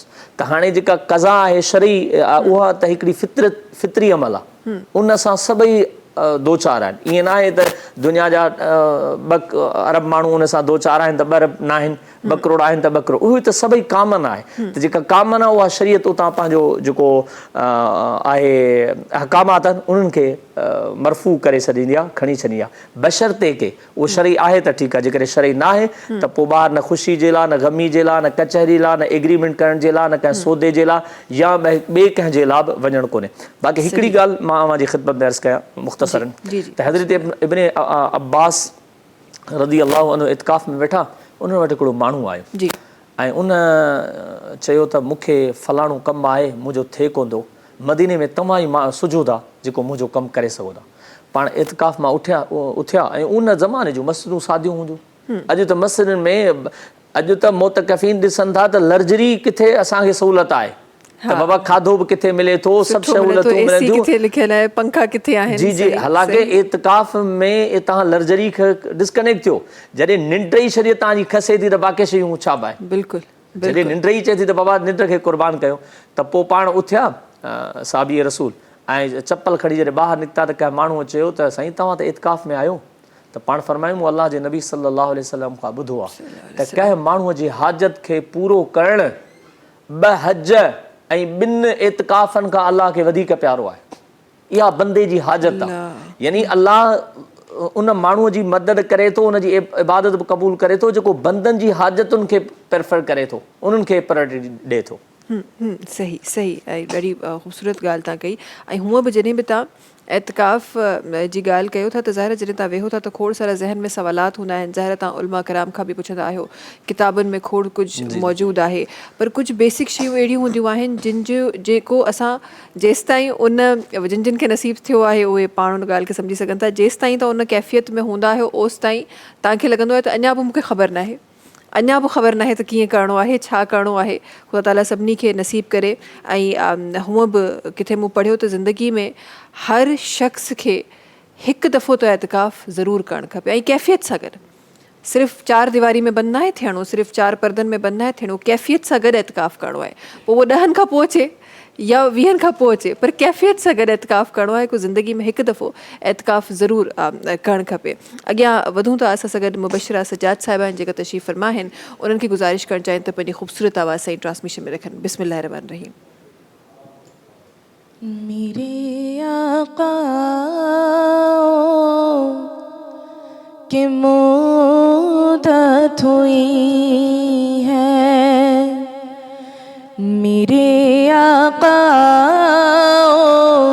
के मुद्दत हुई है, तेरी राह में अखियाँ बिछाते बिछाते तेरी हसरतों में तेरी चाहतों में, आका तेरी हसरतों में तेरी चाहतों में, बड़े दिन हुए घर सजाते सजाते मेरे आका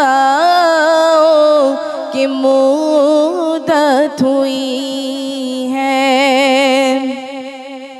और मेरा ये है ईमान, ये मेरा यकीन है कि मेरे मुस्तफ़ा सा न कोई हंसी है, कि मेरा ये है ईमान और ये मेरा यकीन है, मेरे मुस्तफ़ा सा न कोई हंसी है, न कोई हंसी है, कि रुख उनका देखा है जब से कमर ने, कि रुख उनका देखा है जब से कमर ने, और निकलता है मुँह को छुपाते छुपाते तेरी हसरतों में तेरी चाहतों में। और क़यामत का मंज़र बड़ा पुरख़तर है, मगर जो मोहम्मद का दीवाना होगा, मगर मुस्तफ़ा का जो दीवाना होगा, जो दीवाना होगा, वो पुल से गुजर जाएगा वज्द कर कर, वो पुल पे गुजर जाएगा वज्द कर कर। और नारा नबी का लगाते लगाते मेरे आका की मुद्दत हुई है। और ये माना कि एक दिन आनी फजा है, मगर दोस्तों तुम से ये इल्तिजा है, मगर दोस्तों तुम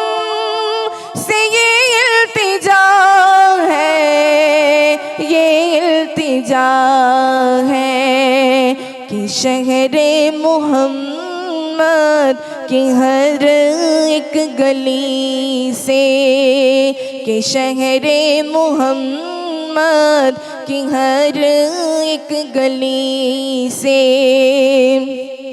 کہ جنازہ اٹھانا گھماتے گھماتے تیری حسرتوں میں، تیری چاہتوں میں، بڑے دن ہوئے گر سجاتے سجاتے میرے آقا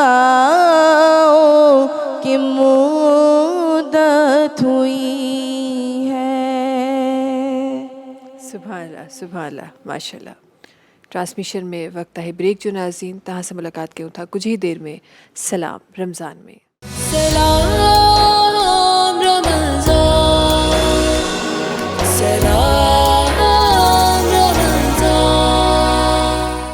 سلام رمضان سگر ایک دفعہ بیہر تا سبنی سامو حاضر رہی ہوں۔ ॾाढी ख़ूबसूरत अंदाज़ में ट्रांसमिशन अल्हम्दुलिल्लाह हली रही आहे। ख़ूबसूरत ज़िक्र थी रहियो आहे। ऐं हूअं बि हमेशह मां इन ॻाल्हि खे रिपीट कंदी आहियां त जॾहिं ज़िक्र थींदो आहे त दिलनि में, घरनि में, जॻहुनि में, हर जॻह ते बरकतुनि ऐं रहमतुनि जो सिलसिलो जारी ऐं सारी हूंदो आहे। इन ई ज़िक्र जे सिलसिले खे अॻियां वधायूं था। मुस्कान ज़ई साहिब तशरीफ़ फरमा आहिनि। हिकु दफ़ो ॿीहर उन्हनि खे गुज़ारिश करणु चाहियां थी त पंहिंजी ख़ूबसूरत आवाज़ सां ट्रांसमिशन में रखनि। बिस्मिल्लाह रहमान रहीम। اول و آخر ہے اللہ،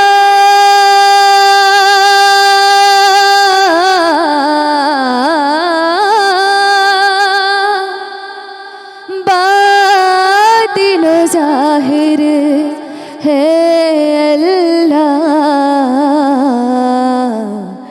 حافظ و ناصر ہے اللہ، لا الہ الا اللہ، لا الہ الا اللہ، لا الہ الا اللہ۔ میرے مولا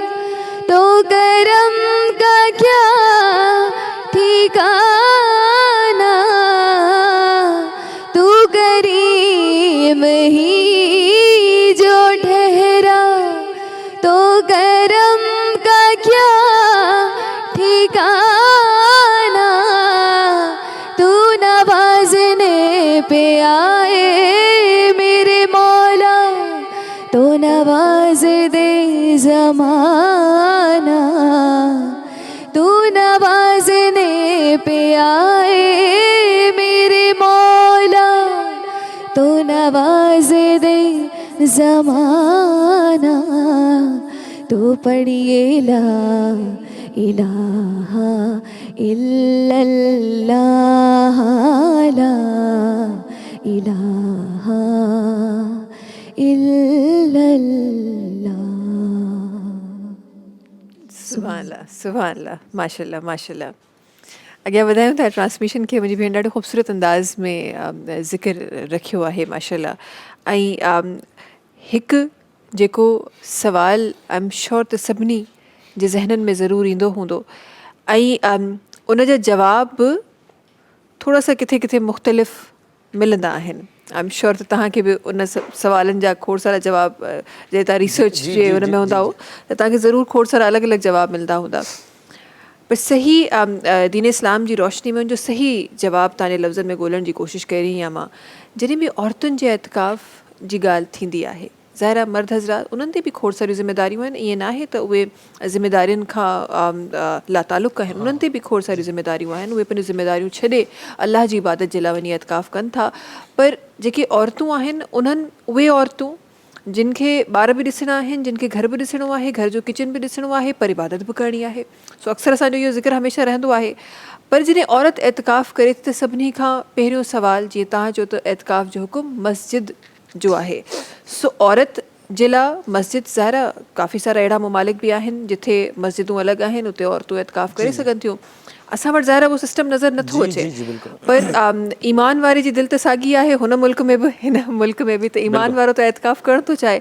औरतुनि जे लाइ आसानी केतिरी कयल आहे दीन इस्लाम में जॾहिं उहा एतिकाफ़ करणु चाहे थी त? अच्छा, ज़बरदस्त।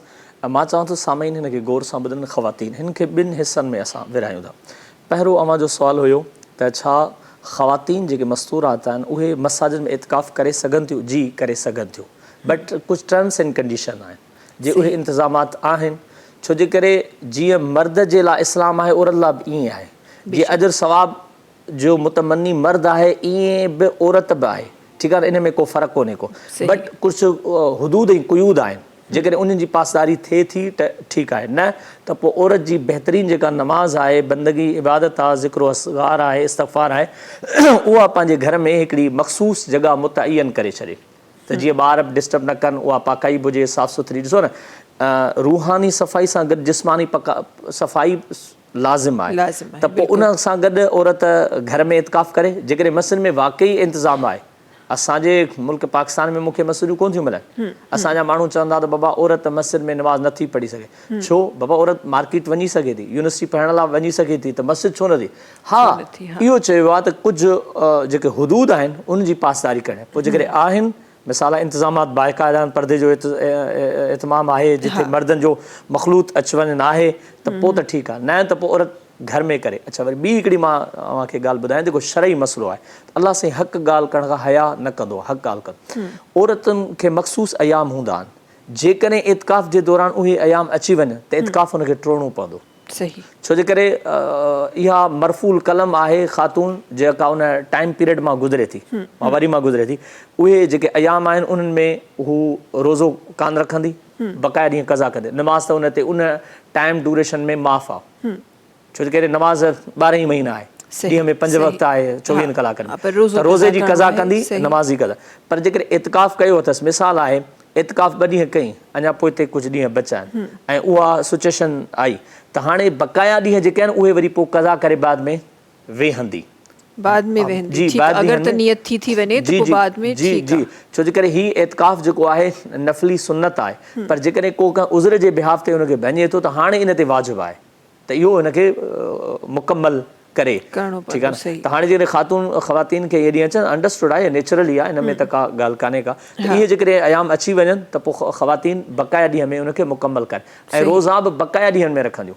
छो जे करे रोज़नि जी बि उन्हनि दौरान माफ़ी आहे, पर कज़ा लाज़िम आहे, बाक़ी नमाज़ उहा कज़ा कान आहे। सही सही। अच्छा, जिथे एतिकाफ़ जी ॻाल्हि थी त मां ज़रूरु इहो बि, जीअं बिकॉज़ तव्हां चयो त बाद में कज़ा थी सघे थो, ऐं जिथे असां इहो ॾिसूं था त कुझु ज़ाहिर एतिकाफ़ त सुन्नत नबी त इहा ई आहे त तव्हां रमज़ान मुबारक जे महीने में कयो, पर उहो एतिकाफ़ तव्हां साल जे ग़ालिबन कंहिं बि हिसे में तव्हां करे सघो था। कज़ा त थींदी आहे, कज़ा त बाद में ई थींदी आहे, बाद में थींदी आहे, जॾहिं बि तव्हां कयो हुनखे। ठीकु आहे, पर अगरि इंसानु हूअं पंहिंजे साल में कंहिं बि महीने में पंहिंजा उहे कुझु मख़सूस ॾींहं कढे एतिकाफ़ करणु चाहे थो, ऐं उहो ज़ाहिर पंहिंजे पाण खे महदूद करणु चाहे थो, को 1 ॾींहुं, को 2 ॾींहं, को 3 ॾींहं माण्हू अगरि वेहणु चाहे थो, त छा उनजे लाइ जीअं असांजे एतिकाफ़ में लाज़िम आहे त तव्हां एतिकाफ़ में वेठा आहियो त रोज़ो वाजिबु आहे, रखिणो आहे तव्हांखे, त ईअं जेके बाक़ी महीना आहिनि उन्हनि में अगरि कुझु ॾींहुं को माण्हू क़याम करणु चाहे थो, कुझु ॾींहुं कंहिं माण्हू जी दिलि चवे थी त उहो नफ़ली एतिकाफ़ ते वञे, त छा उन ते वाजिबु आहे त उहो रोज़ो रखी एतिकाफ़ करे? जी, ज़बरदस्त इहो सुवालु आहे। एक्चुअल एतिकाफ़ हिकिड़ी अलॻि इबादत आहे, रोज़ो हिकु अलॻि इबादत आहे। सही। जीअं चवंदा आहिनि त तरावी हिकिड़ी अलॻि इबादत आहे, रोज़ो हिकु अलॻि इबादत। रमज़ान में एतिकाफ़ आहे त उन जे करे रोज़ो बि आहे, त रोज़ो अंडरस्टूड आहे। हाणे जॾहिं हू नफ़ली इबादत खे करे थो त पोइ रोज़ो त फ़र्ज़ु आहे, डिटरमेंट आहे, उनजी त का माफ़ी कान्हे, त उनखे बाक़ी जेकॾहिं बाक़ी ॾींहंनि में एतिकाफ़ करे थो त एतिकाफ़ त आहे ख़िलवत, तन्हाई में ख़ुदा खे पुकारणु। हज़रत अली करमल्लाह वजहुल करीम खां मरवी आहे, तिबरानी में इहा हदीस मौजूदु आहे, त पाण फरमायूं त जेको माण्हू मोतिक़फ़ आहे, एतिकाफ़ कंदड़, उन ऐं जहन्नम जे दरमियान में 3 खंदकूं हायल थी वेंदियूं आहिनि। जेको एतिकाफ़ रुगो फ़क़ति 3 ॾींहंनि जो कंदो आहे, या 2 ॾींहंनि जो, या चंद लम्हात जो कंदो आहे, नफ़ली बि कंदो आहे, त पाण करीम सल्लल्लाहु अलैहि वसल्लम फरमायो त तव्हां मस्जिद में कुझु वक़्त जे लाइ एतिकाफ़ कयो, या उहो प्रॉपर एतिकाफ़ कयो, उन एतिकाफ़ जो तव्हांखे ज़रूरु सवाबु मिलंदो। ईअं ख़वातीन जॾहिं इंडिविजुअल, बल्कि मां त अव्हांखे इहा गुज़ारिश कंदुसि त जंहिंखे बि रूहानी ताक़त खे डेवलप करिणो आहे न, उहो तन्हाई में, छो चवंदा आहिनि त थोरो सोचणु ॾे। त जेकॾहिं तन्हाई में असां हूंदा आहियूं न त असांजो ऐं अलाह जो तालुक़ु बहाल थींदो आहे, उहो कनेक्शन बहाल थींदो। आसमान सां तालुक़ जे लाइ ख़ामोशी ज़रूरी आहे, ख़ामोशी जे लाइ तन्हाई ज़रूरी आहे। बेशक बेशक। तव्हां खंदक जी ॻाल्हि कई त मां तव्हांजी ॻाल्हि खे तव्हांजी इजाज़त सां अॻियां वधाईंदे त हीअ जेको 3 खंदकुनि जो ज़िक्र थियो आहे त उन जे लाइ किथे मूं लिखियलु पढ़ियो त उहो खंदक जंहिंजो जेको जॾहिं तूल आहे, हा जेको तूल आहे या जेको मेजरमेंट्स आहिनि आसान अल्फाज़ में, उहो ज़मीन हिकु खंदक जो ज़मीन खां आसमान जे फ़ासिले जेतिरो आहे। हिते तव्हांखे 3 खंदकूं मिली रहियूं आहिनि, माना तव्हां एतिरो जहन्नम जी बाह खे, अज़ाब खे, तव्हांखे एतिरो तव्हां उनखे परे करे छॾियो पाण खां जॾहिं तव्हां एतिकाफ़ हासिलु कयो, पर बशर्ते त उन नियत सां, उन ख़ुलूत सां, उन अमलनि सां हासिलु कयो जंहिंजो हुकुम आहे। सिर्फ़ु फ़र्ज़ी तौर ते नाहे वेहणो, सिर्फ़ु ॾेखाव जे लाइ नाहे वेहणो, बल्कि उनखे हासिलु करिणो आहे। ऐं उन सां आउं हिकिड़ी ॻाल्हि पंहिंजे नाज़रीन लाइ एड कयां त क़यामत जे ॾींहुं रुॻो अलाह साईं फ़क़ति अमलनि खे कोन तोड़ींदो, यानी नेकिन बुराइनि खे फ़क़ति। मिसाल तव्हां नेकी कई, इहो अमल आहे, नेकी मां मुराद रोज़ो रखियो, नमाज़ पढ़ी, हज कयो, ज़कात ॾिनी, कंहिंखे रस्तो ॾेखारियो, कंहिंखे पाणी पियारियो, कंहिंखे भलाई जी ॻाल्हि कई, इहे फिज़िकली शयूं आहिनि न मापजंदियूं, ईअं गुनाह बि। पर क़यामत जे ॾींहुं जेके तव्हांजी कैफ़ियत ऐं जज़्बात आहिनि, इंटेंशन, उन खे बि तोड़ियो वेंदो। त उहे छा आहिनि? हाणे क़ुरान करीम में सूरत आदियात में वहुस्सिल मा फ़ी सुदूर, त जेको सीननि में अंदरि आहे न, उन खे बि अलाह साईं ॿाहिरि कढींदो। त पोइ जेका इंसान जे अंदरि में हुजे न, उहा नियत, कैफ़ियत ऐं जज़्बात पॉज़िटिव हुजनि, कंहिं माण्हू जे लाइ, कंहिं माण्हू जे लाइ, कंहिं सोसाइटी जे लाइ, कंहिं मुआशिरे जे लाइ, इवन कंहिं दुश्मन जे लाइ बि। चवंदा आहिनि न दुश्मन जो ख़ैरु घुरो त अलाह अव्हांजो ख़ैरु घुरे। त कुझु माण्हू हूंदा आहिनि सॼो ॾींहुं साड़ में हूंदा आहिनि, बुरी कैफ़ियत में, यानी अमल त बुरो न बि करे सघंदा आहिनि, पर उहे अंदरि अंदरि में पिया कढ़ंदा आहिनि। उहा कैफ़ियत आहे, उन कैफ़ियत खां बचो, जेकॾहिं न बचो त उहा बि क़यामत जे ॾींहुं वबाल जान आहे। वबाल जान आहे, बिल्कुलु। ऐं वरी उहा कैफ़ियत जॾहिं तव्हांखे पॉज़िटिव अचे थी, जॾहिं तव्हांखे सुठी नियत सां अचे थी, नेक नियती सां अचे थी, उते ई वरी फरमायो वञे थो त तव्हां रुॻो नेकी करण जो सोचो ऐं तव्हांखे सवाबु मिली वेंदो। कयो न कयो, थी सघे न थी सघे, इहा हिकु ॿी ॻाल्हि आहे, इहो ॿियो हिसाबु आहे, पर तव्हां सिर्फ़ु सोचो आहे, उहा ई तव्हां वरी ॻाल्हि त नियत रुॻो कई आहे, दिलि साफ़ आहे, त उनजो सवाबु ॾेई छॾियो वियो आहे। सुभाणे अल्लाह। अॻियां वधाईंदे ट्रांसमिशन खे असां सां गॾु मुबशिरा सजाद साहिबा तशरीफ़ फरमा आहिनि। हिकु दफ़ो ॿीहर उन्हनि खे गुज़ारिश करणु चाहियां थी त पंहिंजी ख़ूबसूरत आवाज़ सां ई ट्रांसमिशन में रखनि। बिस्मिल्लाह रहमान रहीम।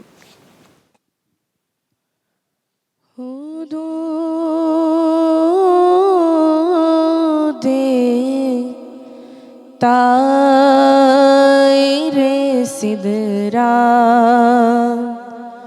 हुजूर जानते हैं, हुदूद तायरे सिदरा हुजूर जानते हैं,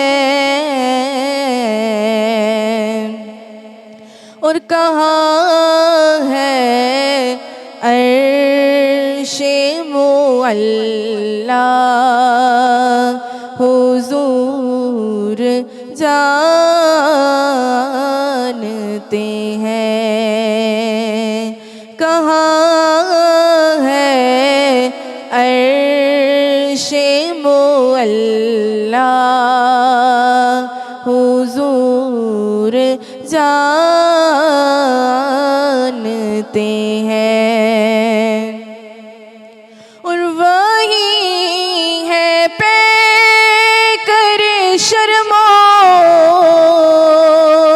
हया ज़ुन्नूरैन, वही है पे करे शर्मो हया ज़ुन्नूरैन,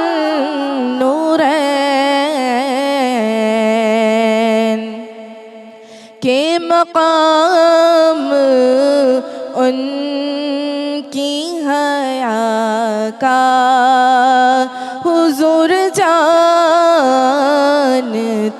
हैं, और सिदरा पहुँच कर रूहुल अमीन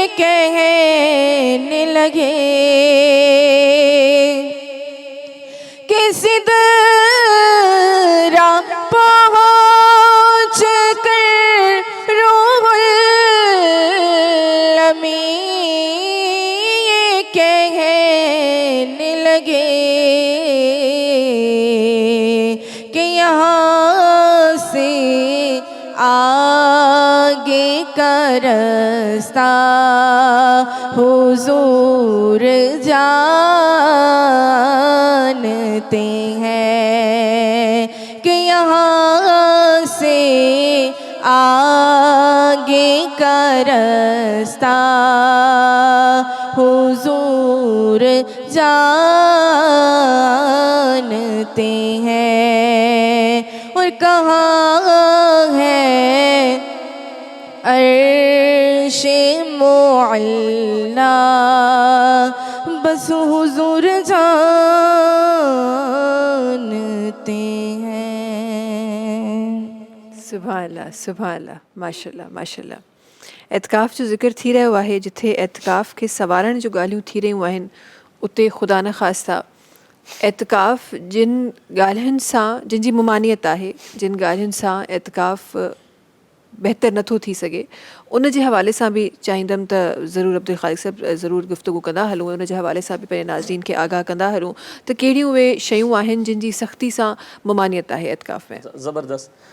असांजे सिंध जा माण्हू एतकाफ़ खे ॾहू चवंदा आहिनि, ॾहे में, फलाणो ॾहे में वेठो आहे। ऐं उमूमन असांजा ॿहिराड़िया माण्हू नेकी कंदा कान, पर जे कंदा आहिनि त कंहिं हद ताईं पोइ थोरो पासदारी बि कंदा आहिनि, कंहिं हद ताईं मसाजिद में हो छो करे हू लवाईंदा आहिनि। तॾहिं त ॿहिराड़ियुनि में क़ुर ते पोती पातल हूंदी आहे, क़ुर माण्हू पढ़ंदा न आहिनि, पर हुन ते ॾह पोतियूं पाराए रखंदा आहिनि हे हो।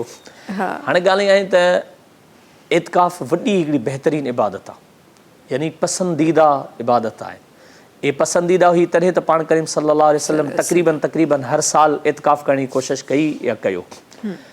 जेकॾहिं एतकाफ़ में वेहण खां पोइ बि को बदबख़्त माण्हू मस्जिद जे हद जो मर्द आहे त मस्जिद में वेहंदो न, त मस्जिदूं त दुनिया भर जूं पाक ऐं ताहिर जॻहियूं आहिनि, ऐं इते इंसान जूं जेके अलाह जूं या मस्जिद आहे उहा चुनीदा जॻह आहे। त जेकॾहिं मस्जिद में हुनखे ख़ुदा जो लिहाज़ न थियो त पोइ ॿाहिरि किथे हुनजो ख़ुदा जो लिहाज़। हालांकि अलाह जे हबीब सल्लल्लाहु अलैहि वसल्लम ने फरमाया अन्नल मसाजिद लिल्लाह, मस्जिदूं अलाह जे लाइ फला तदू मा अल्लाह अहदा, ॿिए खे न पुकारियो। ॿिए खे पुकारण मां हिकिड़ी इहा बि मुराद आहे त ॿिए जे लाइ सोचियो बि न ॿी शइ जे लाइ। मिसाल तव्हां मस्जिद में वेठा आहियो, हाणे जेके जाइज़ शयूं उहे तव्हांजे लाइ ममानियत आहिनि, त जेके अॻे ई हराम हुयूं ॿाहिरि उहे तव्हां लाइ कीअं। मिसाल असांजा नौजवान वेब पियनि था, एतकाफ़ में वेहण खां पोइ वॉशरूम जो सहारो वठी, लेट्रिन जो सहारो वठी कज़ाए हाजे वञण जे लाइ, बाबा इहो कहिड़ो एतकाफ़ थियो। इवन त कुझु असां इहो बि ॾिठो आहे त जेके आइस या चर्स वठनि था वापराईंदा उहे उन में हूंदा आहिनि, पोइ जेके पर्दो ॾिनल आहे उनजे ओट में हाणे 3-3 4 कलाक वेठो आहे उहो छोकिरो, कंहिंखे कहिड़ी ख़बर छा थो करे। त उन लाइ सोचणु खपे, उनजे माउ पीउ खे बि सोचणु खपे त अहिड़ो ॿारु जेको नऊज़ बिल्लाह मिन ज़ालिक जंहिंसां मस्जिद जी बेअदबी थिए, एतकाफ़ जी बेअदबी थिए, या ॿिया वेठल एतकाफ़ में बद ज़हन थियनि, बदगुमान थियनि, या हुननि जे इबादत में ख़लल पए, त इहो त पाण ते उल्टो नेकी जे बजाए गुनाह खणे थो। रमज़ान में जीअं नेकी जो ग्राफ मथे ईंदो आहे, मोतकफ़ जे नेकी जो ग्राफ ईअं ईंदो आहे, त उनजे गुनाह ऐं सियान ऐं नाफ़रमानी जो बि वायलेशन जो बि वबाल हुन ते ॿीणो चोणो थींदो आहे। त इन जे लाइ जेकॾहिं एतकाफ़ में वेहे थो त हुनखे खपे त जेके जाइज़ शयूं आहिनि उन्हनि खे तर्क करे। मिसाल आहे हिकिड़ी कचहरी करणु, हाणे कचहरी तोखे ख़ुदा सां करणी आहे, क़ुर पढ़णो आहे, तिलावत करणी आहे, तोखे इस्तग़फ़ार करिणो आहे। जॾहिं ॿाहिरि निकिरी त तुंहिंजो क़ाज़ी उल क़ुज़ा, चीफ जस्टिस जेको अंदरि में वेठो आहे, उहो तुंहिंजे लाइ गवाही ॾे त तुंहिंजो हाणे अलाह सां तालुक़ु डेवलप थियो आहे। पर जेकॾहिं उहो तोखे गवाही ॾे त अंधी जहिड़ी साहुरे तहिड़ी पेके, त पोइ एतकाफ़ जो रूहानी ताक़त कान मिली। बिल्कुलु बिल्कुलु। जिस्मानी तौर ते मुआशिरे खे त ख़बर पई त बाबा असांजो पुटु। वरी ॿी हिकिड़ी मां अव्हांजे नाज़रीन जे लाइ ॻाल्हि ख़िदमत लिखां त असांजा नौजवान वेहनि था, पोइ वरी फरमाइश बि खाधनि जी कंदा। एतकाफ़ में खाइण पीअण खे बि थोरो महदूद कयो, छो जे करे खाधो जेको आहे न उहो जिस्म खे जॾहिं डेवलप करे थो न, त पोइ रूहानियत बिल्डोज़ थिए थी।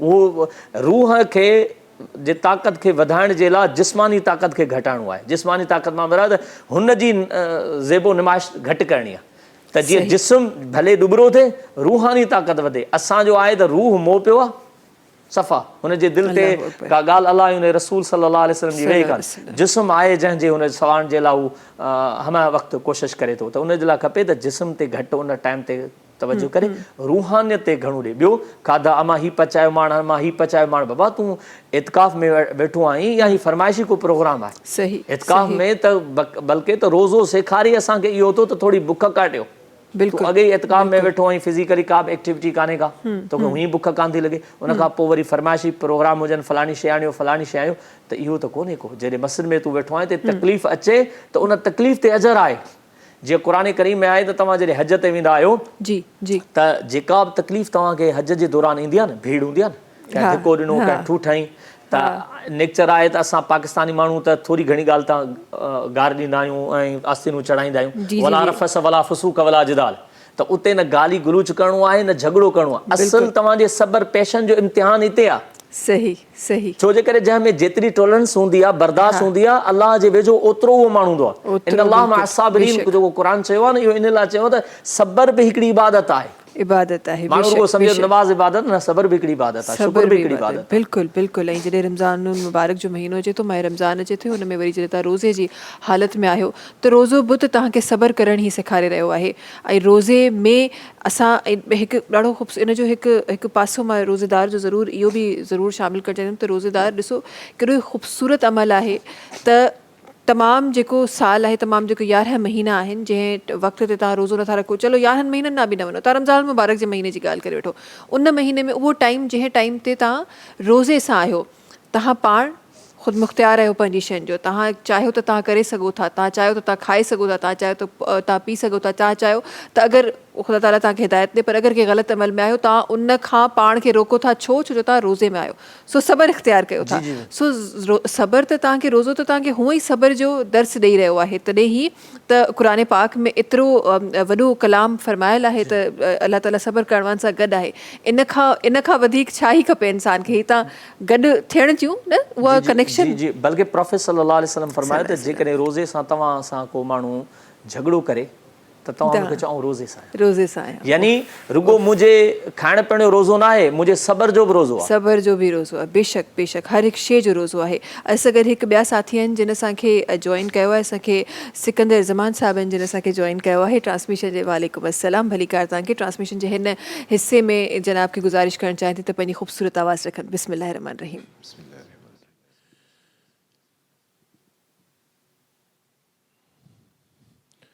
झुकी हुई ये जबीं है हुजूर देखें ना झुकी हुई ये जबीं है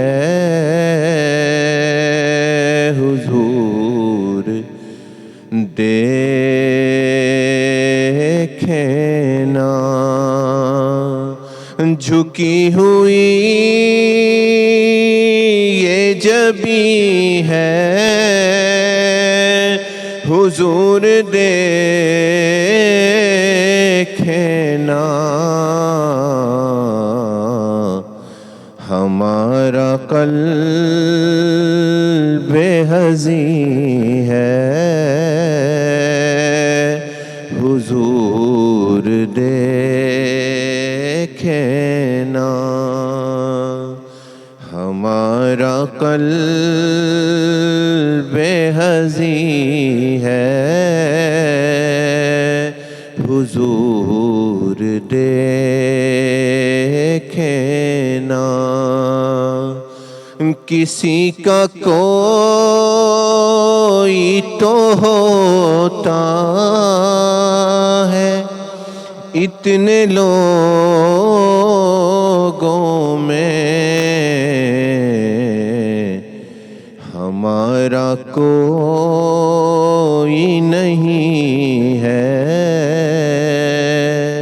हुजूर देखें ना हमारा कोई नहीं है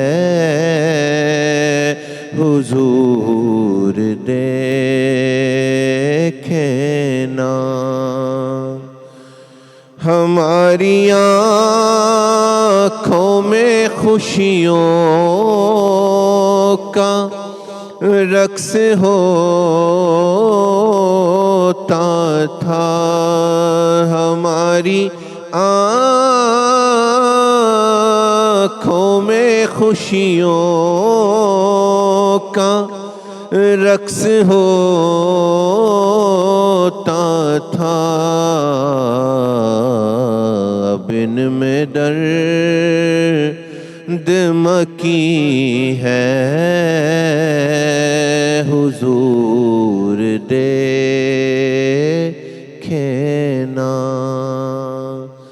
اب ان میں درد مکی ہے حضور دیکھنا جھکی ہوئی یہ جبیں ہے حضور دیکھنا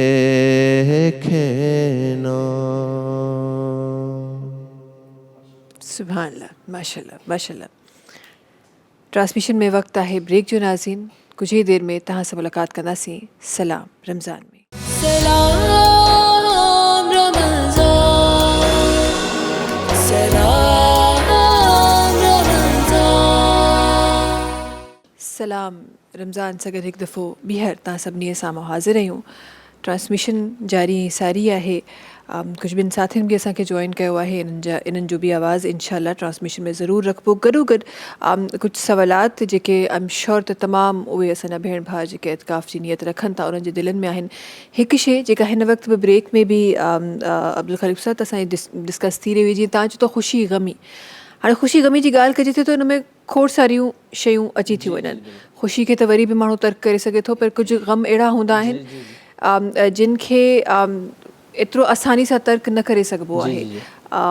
خدا نہ خواستہ کہیں کو تاس کھاں ہن دنیا میں وچھڑی تھو ونے چھا ان وقت بھی تاکہ یہ ہی حکم آئے تو تاکہ اعتکاف میں موجود ہوجنو ہے. پلس ایک بی شے عورتوں جے لائے اسپیشلی تو اساں وٹ چھو تو اساں وٹ ظاہرہ ہی ایڈی خوبصورت عبادت ہے کیر ہوندو جے کو نہ چاہیندو پر کافین جگہوں تے جڑے ازدواجی زندگی میں ڈساں تھی تو اتنے کتنے مو پڑھو تو یہ حکم ہے تو جیس تائیں تہاں جا جے شوہر ہیں اگر انہن جی اجازت نہ آئے تو تاں اعتکاف نہ تھا کرے سگو. ایک بیان میں ماں بدھیو سو ان بن شہن کے ماں چاہیندم تو کلیئر کرے وٹھو. زبردست. پہلے اساں سوال لے ہلوں تا اعتکاف میں جکنے کا فوتگی تھی ونی تھی بالکل کو ویجھو آ مثال پی یا والدہ ہے یا بھاؤ آ.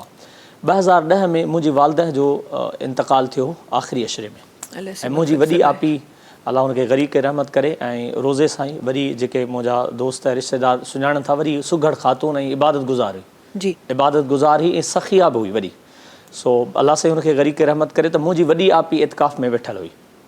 پو ان جو حل یہ بہتر نکتو تو اساں جنازو اعتکاف جے ویجھو کھڑی آیاسیں ہن منہ ڈٹھو اعتکاف کون ٹوڑیو.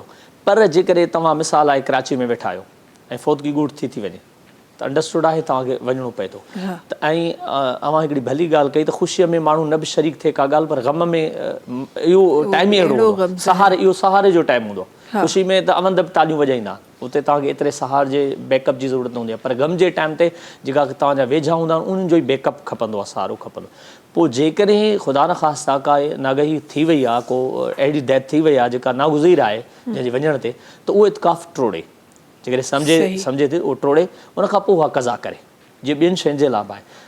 हरू भरू اعتکاف کے نہ ٹوڑن کھپے. باقی ॾिस मिसाल पीउ जी डेथ थी आहे पुटु اعتکاف में कराची में वेठो आहे न्याणी ॻोठु आहे पीउ हिते वेठल आहे. जीअं असां स्पेशल जेके कराची में आहियूं असां ॿियनि ॻोठनि मां असीं अंदरूनी सिंध जो त लफ़्ज़ कोन था इस्तेमालु कयूं इहो बि असांखे आकड़ लॻंदो आहे. मिसाल सां लाड़काणो नवाब शाह कंदकोट ॻोठनि खां त जेकॾहिं ख़ुदा न ख़ासा असांखे कराची में का अहिड़ो मसइलो थी थो वञे पोइ असां ॻोठ वञूं था त पोइ اعتکاف उहो वरी क़ज़ा कंदो जी बक़ाया ॾींहंनि में. ॿियो तव्हांजो सुवालु हुयो ॿियो बिल्कुलु मां इहो पुछणु पिया चाहियो त असां वटि हिकु ज़ाहिरा सां जेके औरतूं आहिनि जॾहिं उहे इज़्दिवाजी ज़िंदगी में आहिनि त ज़ाहिरा इजाज़त शौहर खां काफ़ियुनि जॻहुनि ते लाज़िम आहे त छा एतिकाफ़ लाइ बि इजाज़त जी एतिकाफ़ हिकिड़ी नफ़ली इबादत आहे उन जे लाइ मुड़ुस जी इजाज़त ज़रूरी आहे. सही फ़र्ज़ नमाज़ खां मुड़ुसु तव्हांखे नथो रोके सघे। अल्लाह जे नबी सल्लल्लाहु अलैहि वसल्लम खे हिकिड़े साहबी चयो, या रसूल अल्लाह, ऐं फलाणे इलाइक़े में हुउसि, उते बादशाहनि खे माण्हू झुकनि पिया। उहा ईअं झुकण मुहबत में आहे। को बि बुत परस्ती के नफ़रत में कोन कंदो आहे, मुहबत में कंदो आहे। पर इहा एक्सट्रीम अलाह खे पसंदि कोन्हे, सदो अलाह खे आहे, ग़ैर खे न। त पाण करीम सल्लल्लाहु अलैहि वसल्लम खे साहबी अर्ज़ु कयो, रसूल असां चाहियूं था तव्हांखे तज़ीम जे लाइ झुकी पऊं।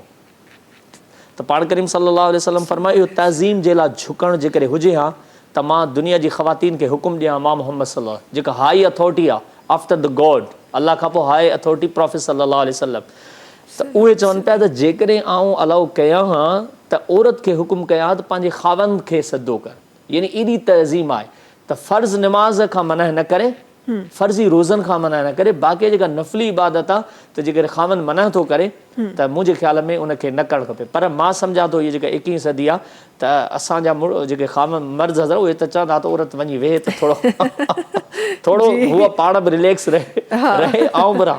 पर बाक़ी शरई तौर ते जे ॾिठो वञे त मर्द जी इजाज़त ज़रूरी आहे। पर उहे मर्द जेके हरू भरू रोकीनि था औरतुनि खे इबादत खां, ऐं उहे औरतूं उनजी ख़िदमत बि कनि थियूं, छो जे मर्द औलाद जे लाइ माउ जे पेरनि हेठां जन्नत आहे, पर हिकिड़ी औरत जे लाइ मुड़ुस जे रज़ामंदी में अलाह जी जन्नत आहे।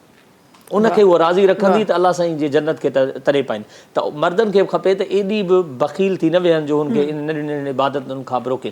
पर जेकॾहिं उहो रोके थो त शरई उनखे अथॉरिटी आहे, अथॉरिटी आहे। सही सही। सो तव्हांजी जेका रज़ामंदी आहे उन खां पोइ ई एतिकाफ़ तव्हांजो थी सघे थो या तव्हां कंटिन्यू करे सघो था। असां गॾु ॿिनि भेनरुनि असांखे जॉइन कयो आहे, सैदा साइमा साहिबा असांखे जॉइन कयो आहे, गॾो गॾु असां गॾु नौरीन राहील साहिबान जिन असांखे जॉइन कयो आहे। ट्रांसमिशन जे हिन हिसे में सैदा साइमा साहिबा खे रिक्वेस्ट कंदासीं त पंहिंजी ख़ूबसूरत आवाज़ सां ट्रांसमिशन में रखनि। बिस्मिल्लाह रहमान रहीम। बहुत शुक्रिया, जज़ाकल्लाह। मदीने के हवाले से एक बहुत खूबसूरत कलाम पेश कर रही हूँ कि जब मदीने की बात होती है वजद में कायनात होती है, जब मदीने की बात होती है वजद में कायनात होती है, और जो वसीला उन्हें समझते हैं, जो वसीला उन्हें समझते हैं बस उन्हीं की निजात होती है, जो वसीला उन्हें समझते हैं बस उन्हीं की निजात होती है। सरी महफिल करम इतना मेरे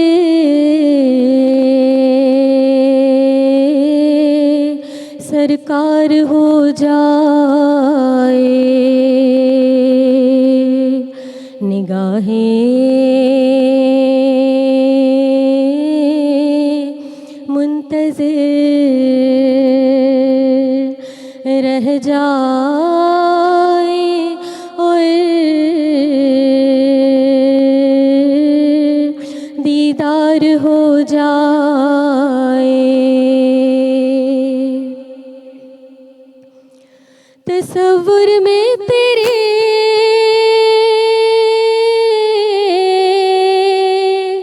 हर शे पे यूं नजरें जमाता हूँ, न जाने कौन सी शय में तेरा दीदार हो जाए। मदीना याद आता है, आता मदीना याद आता है। गुलामे मुस्तफ़ा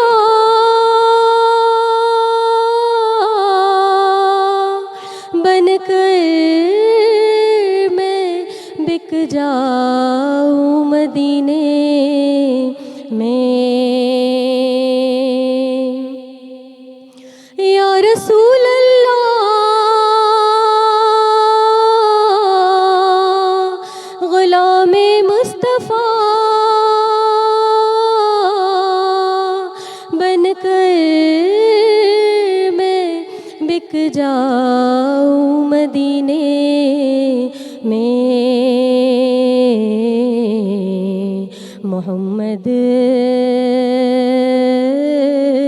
नाम पर सौदा सरे बाजार हो जाए,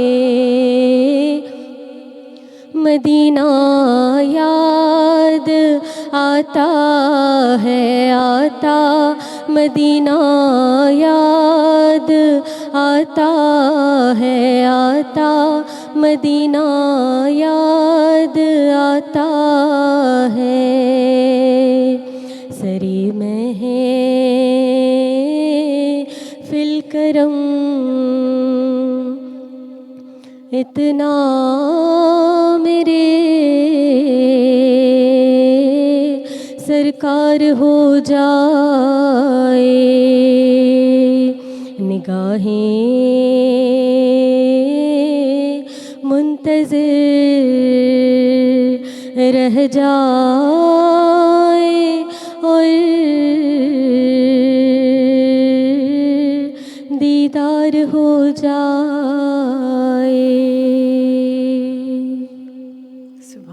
सुभान अल्लाह माशाल्लाह आमीन सुबह आमीन। अच्छा अॻियां वधंदे छो त निजात जो अशरे में बि इंशाअल्लाह कुझु ई लम्हात खां पोइ तव्हां ई मां शुमार हूंदासीं। कुझु निजात जे अशरे जे लाइ चाहींदमि त ॿ लफ़्ज़, छो त ज़हरा ट्रांसमिशन बि आहिस्ता आहिस्ता अॻियां वधी रही आहे ऐं कुझु ई देरि में वक़्तु इफ़्तार बि ज़हरा क़रीब आहे, कुझु ई देरि में पंहिंजे नाज़रीन सां गॾु ई इंशाअल्लाह इफ़्तार कबो। सो निजात जे अशरे जे लाइ छा हुकुम आहे उन जे हवाले सां चाहींदमि। जी बिस्मिल्लाहिर्रहमानिर्रहीम। ज़बरदस्त।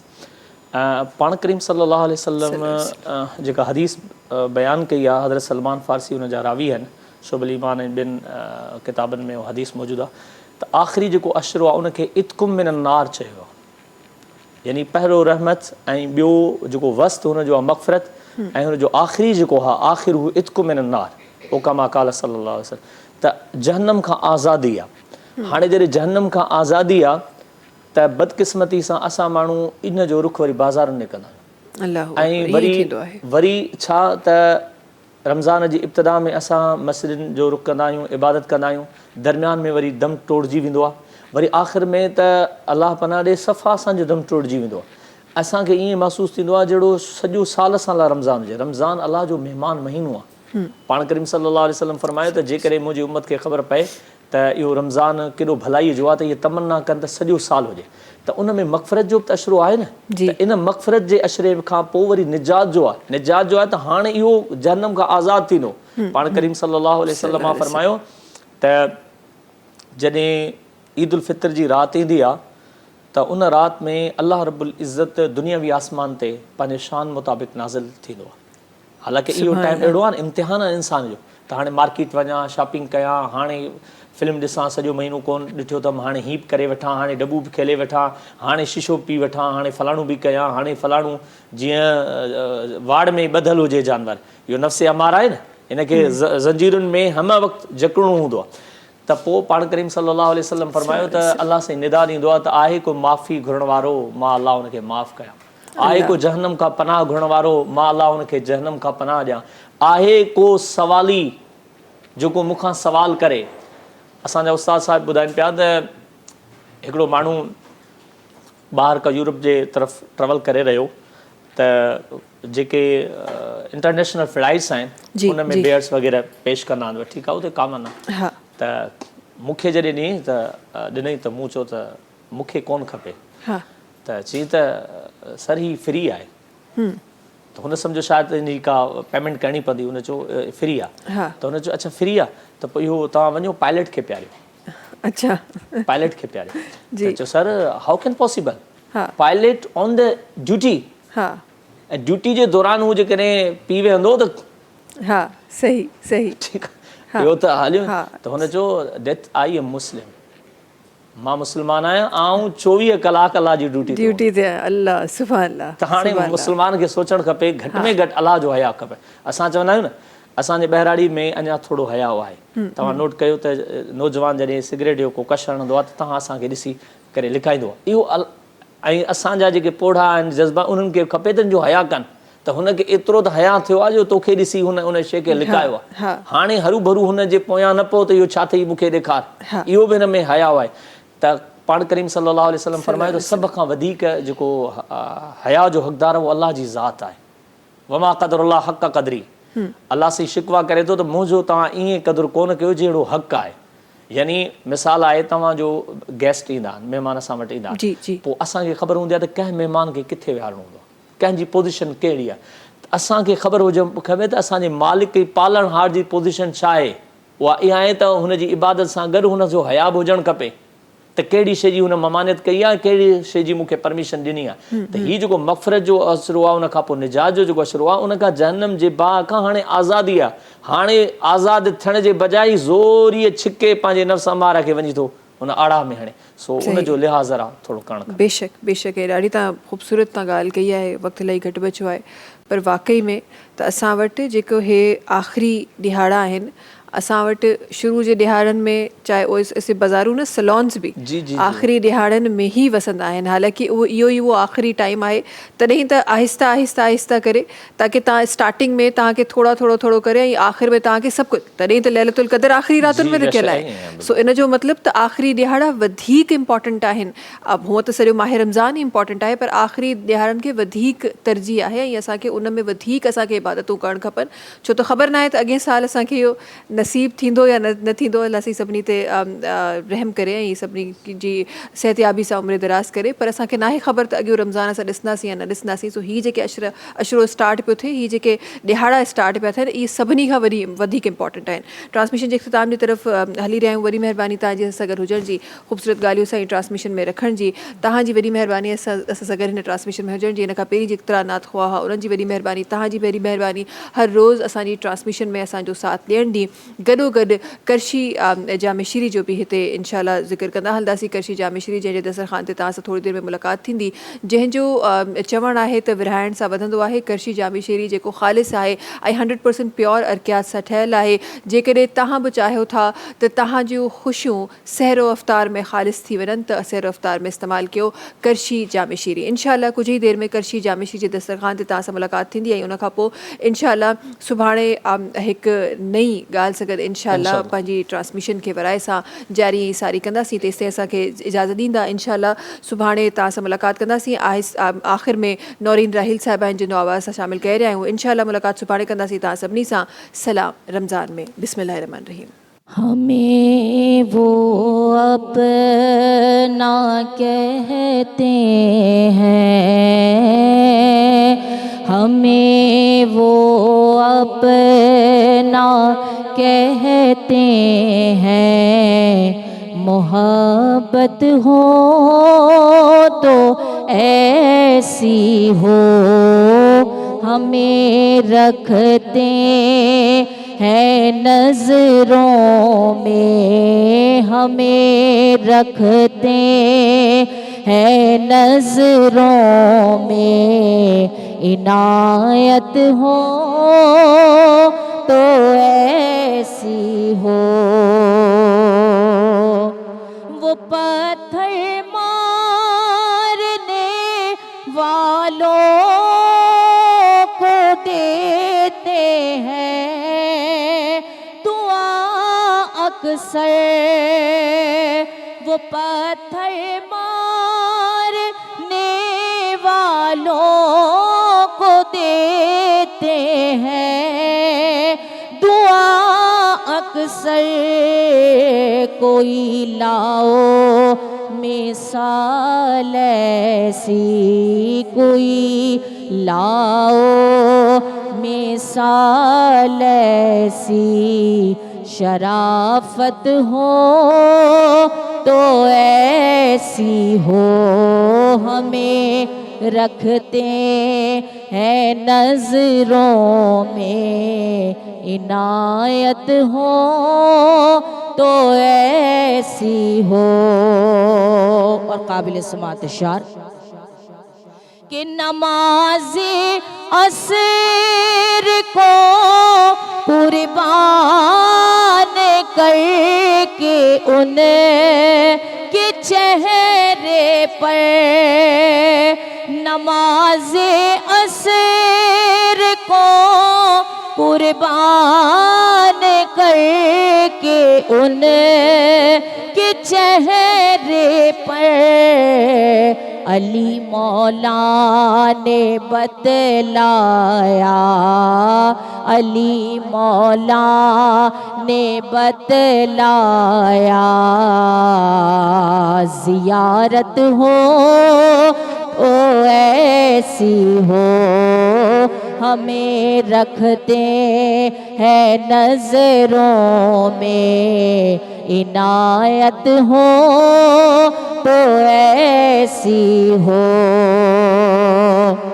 اور حسین ابن علی نے کربلا میں یہ کیا ثابت، حسین ابن علی نے کربلا میں یہ کیا ثابت، رہی جاری جو ہونٹوں پر رہے جاری، جو نیزے پر ارے تلاوت ہو تو ایسی ہو ہمیں وہ اپنا کہتے ہیں، محبت ہو تو ایسی ہو ہمیں رکھتے ہیں نظروں میں،